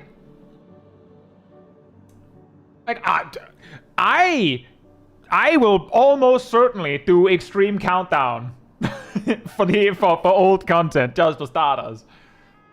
With Evolved Mode. Just to see.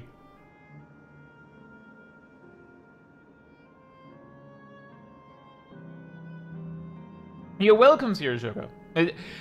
This is exactly the reason why I have streams like this. And I do recognize that I basically spent the whole stream talking and then we didn't get to any clips.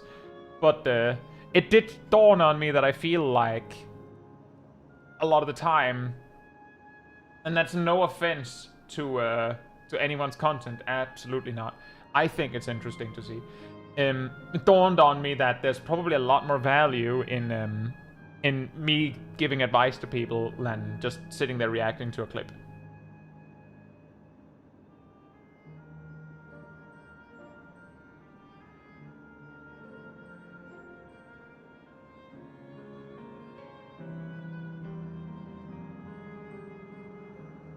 Infinite content printer can new tank solo X old content.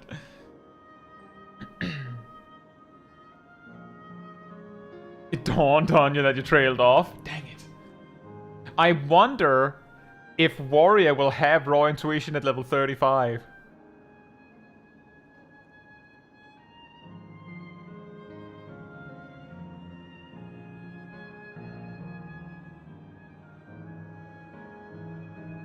Isolog says, if jobs have all buttons level 15 are fun and they fix level sync being bad, maybe Unreal won't be needed anymore. I mean, it's not about whether it's needed or not.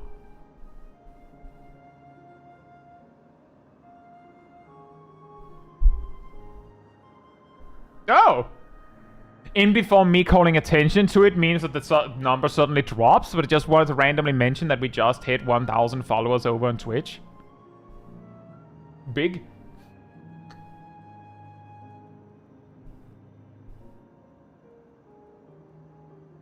It would be the classic that I say it and someone goes, oh yeah, you know what? I don't actually like you. Unfollows.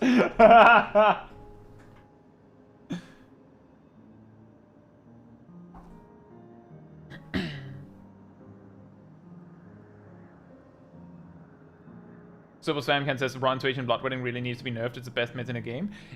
I actually kind of touched on that in my Warrior video. You know, I have this series on YouTube with what went wrong with Job, and the Warrior one is very complicated because depending on who you ask, it could legit be the most broken thing and kind of bad. Like, let me put it like this, Super Spam can. Savage Raiders generally view Warrior as the weakest tank in the current raid tier. I think also the last raid tier.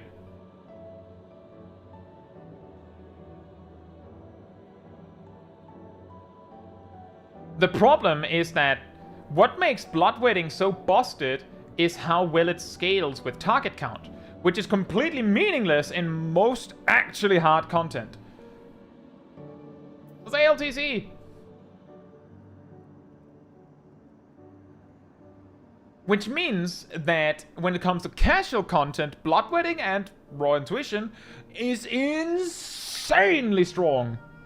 But then when it comes to hard content, it's the fact that it has less percentage mitigation than the other tanks as a result is actually a big letdown, a big nerf, a big weakness of the job, one might say. However, for soloing content, that's why I said I wonder if Raw Intuition is level 35.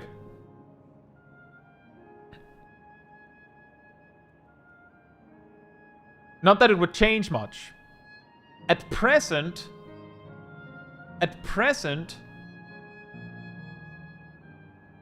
the leveling experience of soloing content is like between Dark Knight, Gunbreaker, and Warrior, like taking turns winning up to level 50, and then level 52, Gunbreaker like just takes the lead and just runs with it, and then level 54 is not soloable, and then level 56.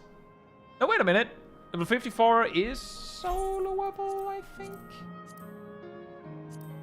I think 54 is soloable. Why wouldn't it be? I do believe, yeah, I think that one is soloable. But that's basically like, it runs within a level 56, Warrior gets Raw Intuition, but 56 is not soloable synced. But once Raw Intuition is introduced, there's just no contest. I'll say Haberdasher.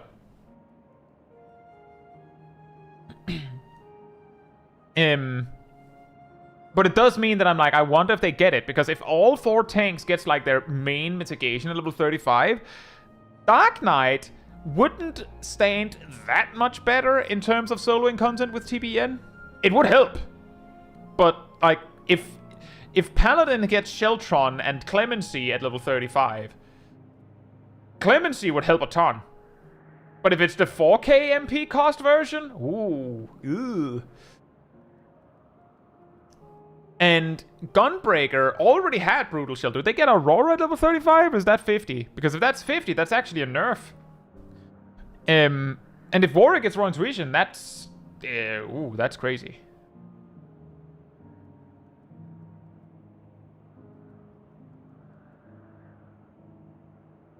I don't know, Jet. What I mean is in Evolved mode. Because presently it's level 45 for Aurora. If Evolved mode moves Aurora to 50 to put something more important at 45...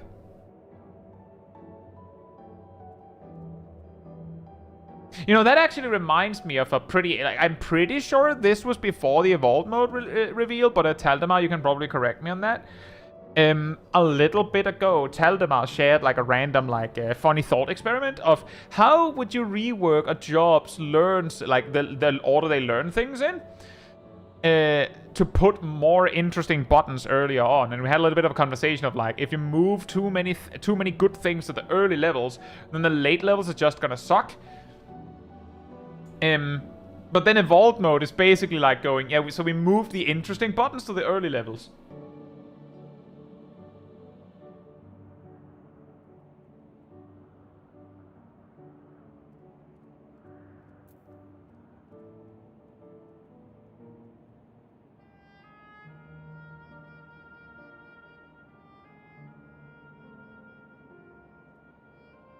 It was before FanFest, yeah.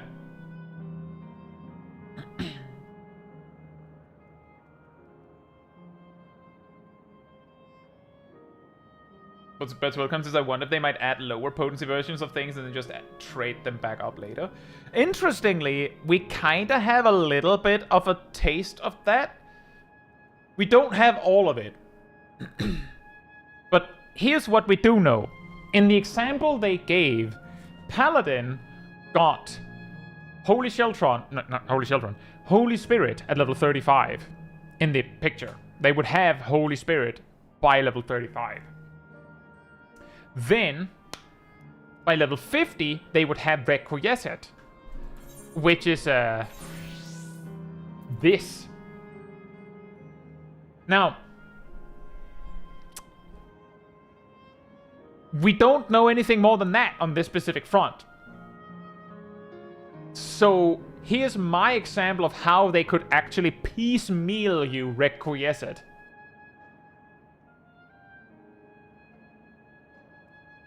They could, at level 50, give you Requiesced, but it's just an attack. It just smacks the enemy. Then at level 60, it gives you Confiteor already. Or rather, it gives you the Divine Might thing that turns Holy Spirit into Confiteor, or Clemency into High Clemency, as we saw. Level 70 gives you Blade 1, 80 gives you Blade 2, 90 gives you Blade 3, and 100 gives you Honor. Sometime in there, it becomes Imperator as well, which, you know, is the upgraded version.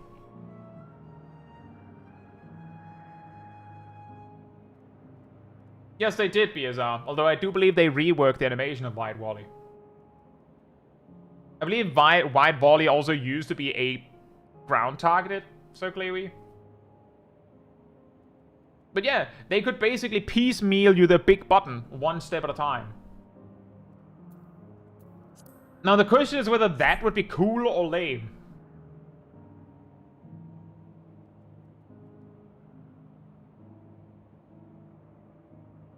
But that, like, they can do it.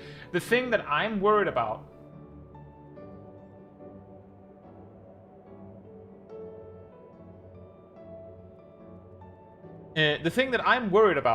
is that while it's not a perfect fit, Summoner has the super skeleton of their toolkit at level 26. Like the super basic levels of their toolkit at level 26. And after that, you could even argue that it's done by level 22. After that, they kind of just get small sprinkles of additions here and there. All the way to 100. It's not quite a perfect fit, but it is enough that I'm like, if we get Evolved mode and people start saying, get to level 50 and then there's just nothing to look forward to, I'll be here. I'll be here saying, I told you so. I knew it. But it's possible that it'll be fine.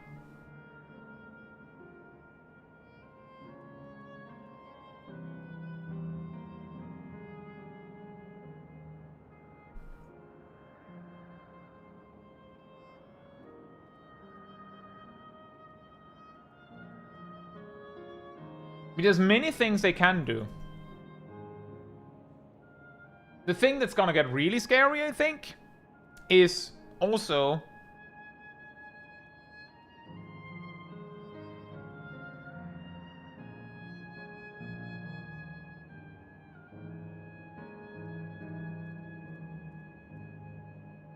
a lot of the concern is from if the game plays, if the job plays the exact same way effectively for 50 levels, that's gonna be really boring, isn't it? So Ellie says, I mean, in my opinion, you have one of these issues no matter what. Fixing one causes the other. It's a matter of which one you can deal with existing. The problem is basically that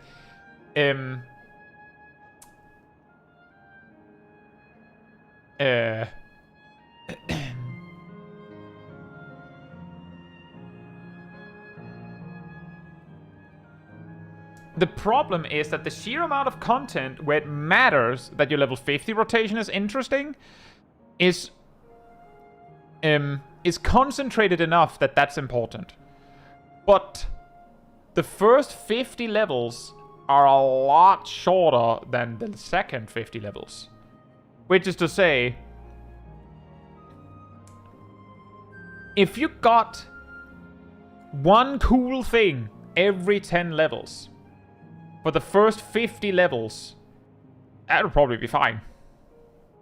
But only one cool thing every 10 levels for the second half is... That's a lot. That's a lot of distance between the cool buttons.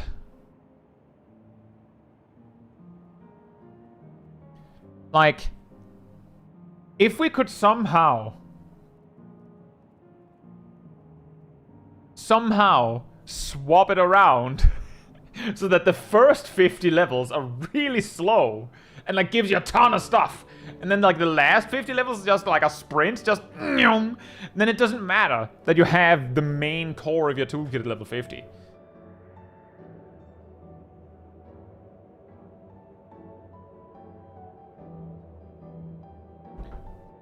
But imagine that. Imagine getting into a new MMO and for some reason it takes hours to hit level 10. And it takes hours to level 20 and 30 and 40 and 50. And then you hit level 50 and it's like, why did my XP bar turn into a quarter of its size? ZQ says, I am a new player at level 80 and the amount of buttons is already overwhelming. What job are you playing?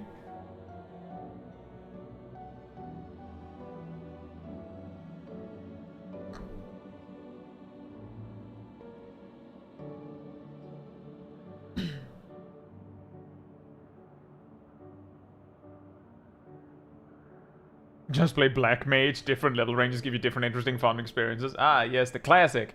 The classic non-standard Black Mage shenanigans. It does tank. Monk and Astrologian. Astrologian has a lot of buttons, yeah. Monk also has quite a few buttons. But most of them are like situational, I feel.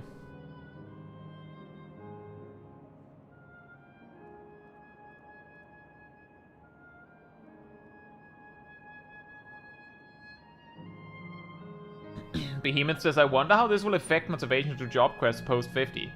If they stop giving you actions from job quests...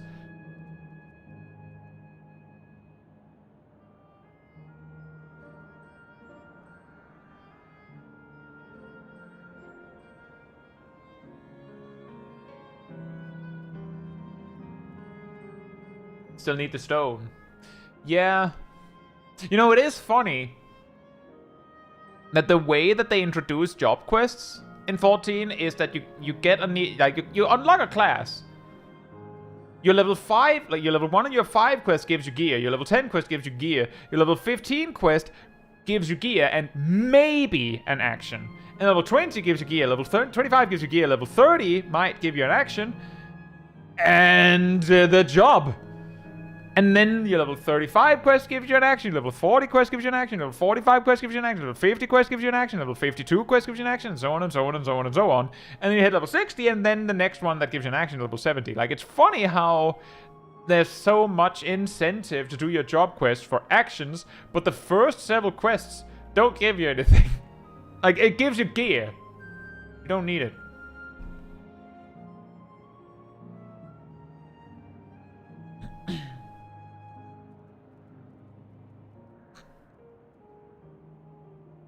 I don't think they've made any suggestion that they'll get rid of the job stones yet, no. And based on the spaghetti that is the 14 code, it wouldn't surprise me if they're like, because we can't.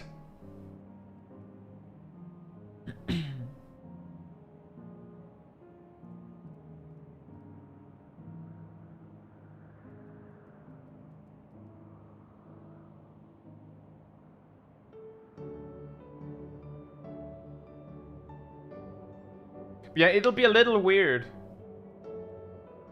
Deadman says you can pick up Sage and Limbs at level 70. Endwalker is not required. Yes, it is required, Deadman.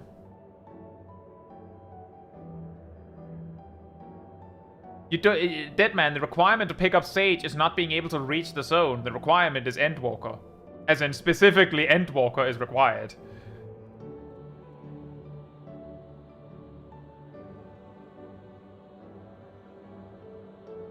Exactly 3 nodes. Exactly. Jobstones actually support the whole housing system somehow. That's correct, Deadman. But make sure you read the person you were advising. Zetku says, I'm on free trial till I finish Shadowbringers, so no Sage for me at the moment. Does the free trial have Endwalker?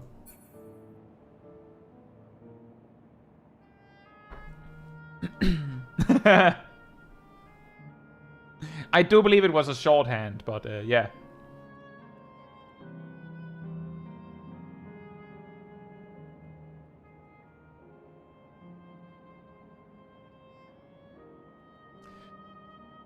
Exactly, Behemoth. Exactly, Behemoth. Guild Wars 2 is a weird example because they have 5 and 5 buttons, but then you have like extra like profession toolkits on the F buttons, and a lot of professions can have 2 weapons going into battle, which means that they have 5 and 5 and 5 and 4 to 5. So they could have, like, you see 10 buttons, then they open the trench coat and it's like 30. Some professions can also just, one of these 5 buttons on the right might be, like, engineer goes, oh, I have a flamethrower toolkit. When I click this button, I switch these 5 buttons to something else. I also have a bomber toolkit and this other toolkit and this other toolkit. So actually, these 5 buttons over here are themselves 25 buttons over here. Or you could be Elementalist that has 20 buttons over here. It's complicated. But yes, indeed, I agree. More buttons does not mean harder. Less buttons don't mean easier. It's about whether you're developing this way or that way. You could make a complicated combat system with 5 buttons. It's just a matter of giving them purpose.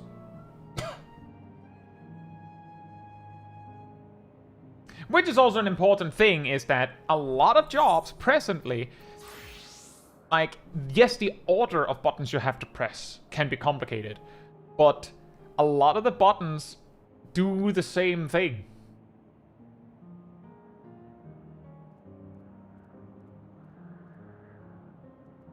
For better or worse.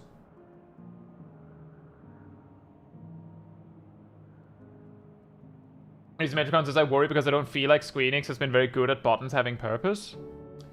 Well, yeah.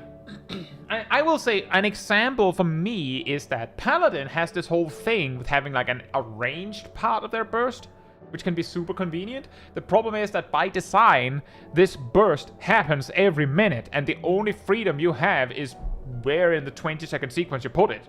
It goes in the 20-second window. But Evolved mode gives you 40 seconds of flexibility because you can hold one. And the Confiteor button and the Blades combo are 2 completely separate buttons. And the Confiteor button presently does not have a duration. So you could just hold that one for a really long time. Which means that Paladin would actually be able to choose quite freely when they go, I need ranged options. So just that change makes the Paladin attack toolkit more interesting to me. Because presently, you just have to follow the train. Like, follow the train track, and that's all. But with Evercold, you have some freedom.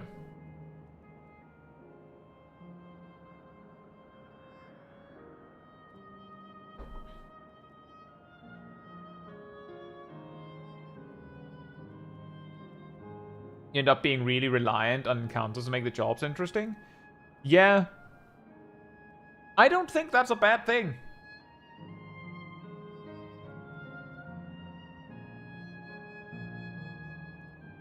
Because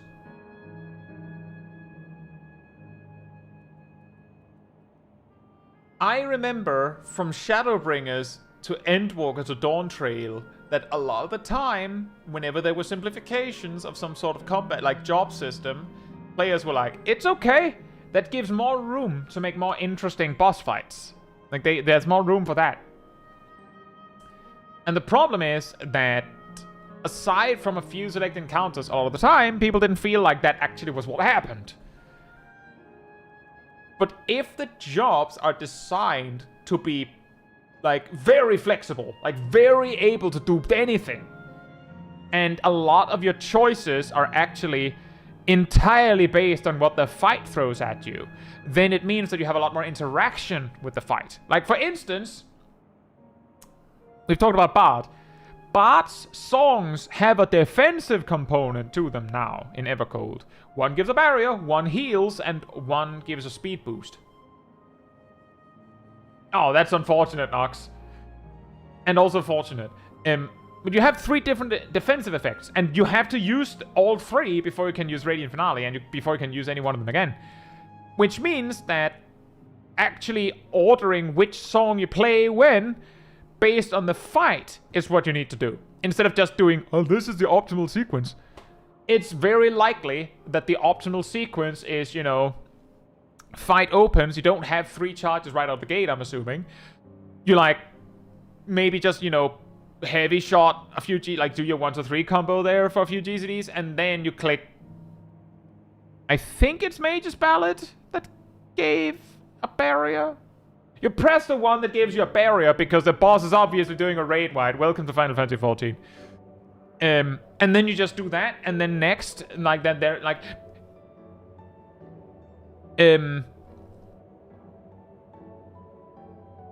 extremes, M10S, fight starts. Bosses do tank busters. You use the one that gives a regen effect. Or you might even just do the regen effect immediately because, like, I don't know you need any song. And just in time, the boss jumps to the side of the arena. You hit the move speed button and run over. And then the boss jumps around and everyone takes some damage. And then he's gonna do like spread AoEs. You hit the barrier. Pretty, like, I would say that's a lot more like interactive for the Bard than presently, where you might just hit Troubadour at some point.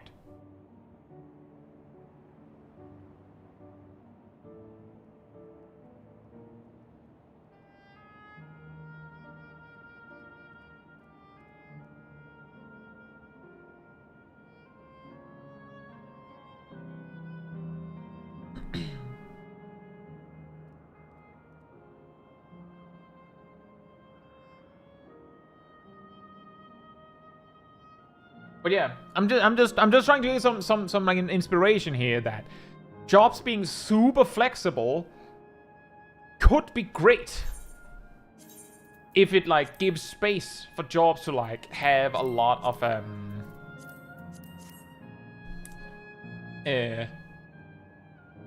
of defensive interaction, because of offensive interaction isn't really interaction. Like, the boss is doing a mechanic. Okay, well, I'm a Viper. I guess I press feint.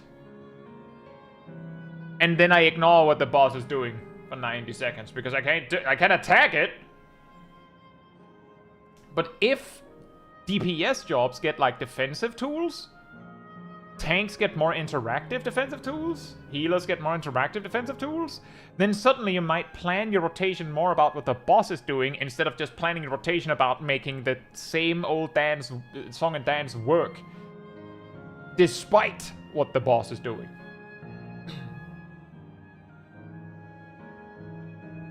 Like changing the framework to go from doing the optimal thing despite the boss to doing the optimal thing because of the boss. It could be great, but that's the important bit, is could be great. It could also be, you know, I know, Shaq. It could also be the classic. And when I say the classic, I mean, oh, they're giving us a huge 3-minute healing cooldown to all the healers? Oh man, I imagine we're gonna need those.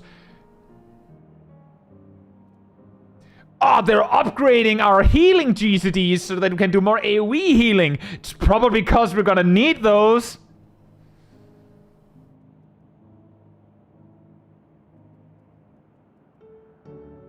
So basically my point here is, stay inspired, hope for the best. It could be awesome, but it could also be really lame. As I send noodles.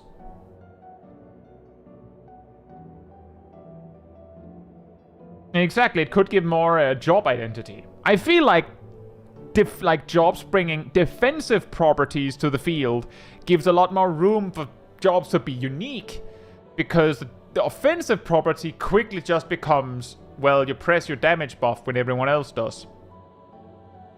I think there's potential.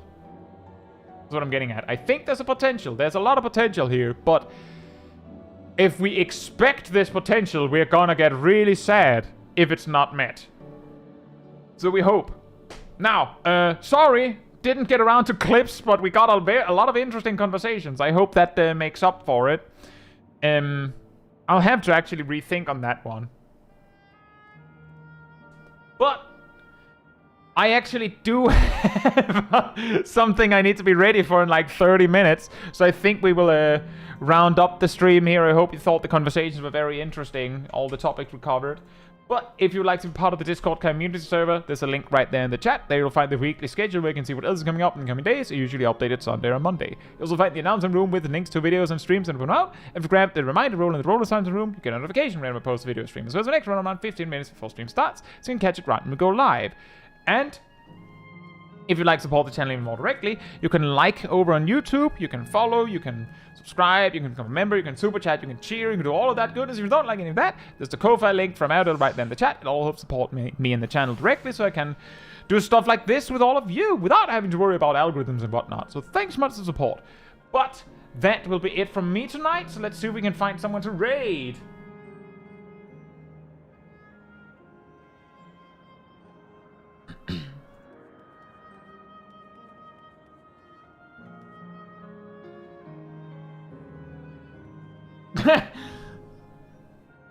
Long story short, Esolog is it's the explanation of what's on the Discord server.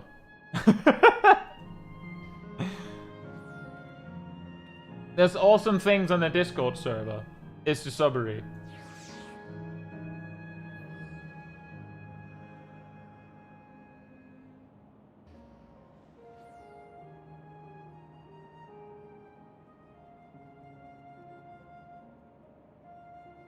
When English is second language, it's also my second language. I'm Danish, like Zero Sugar.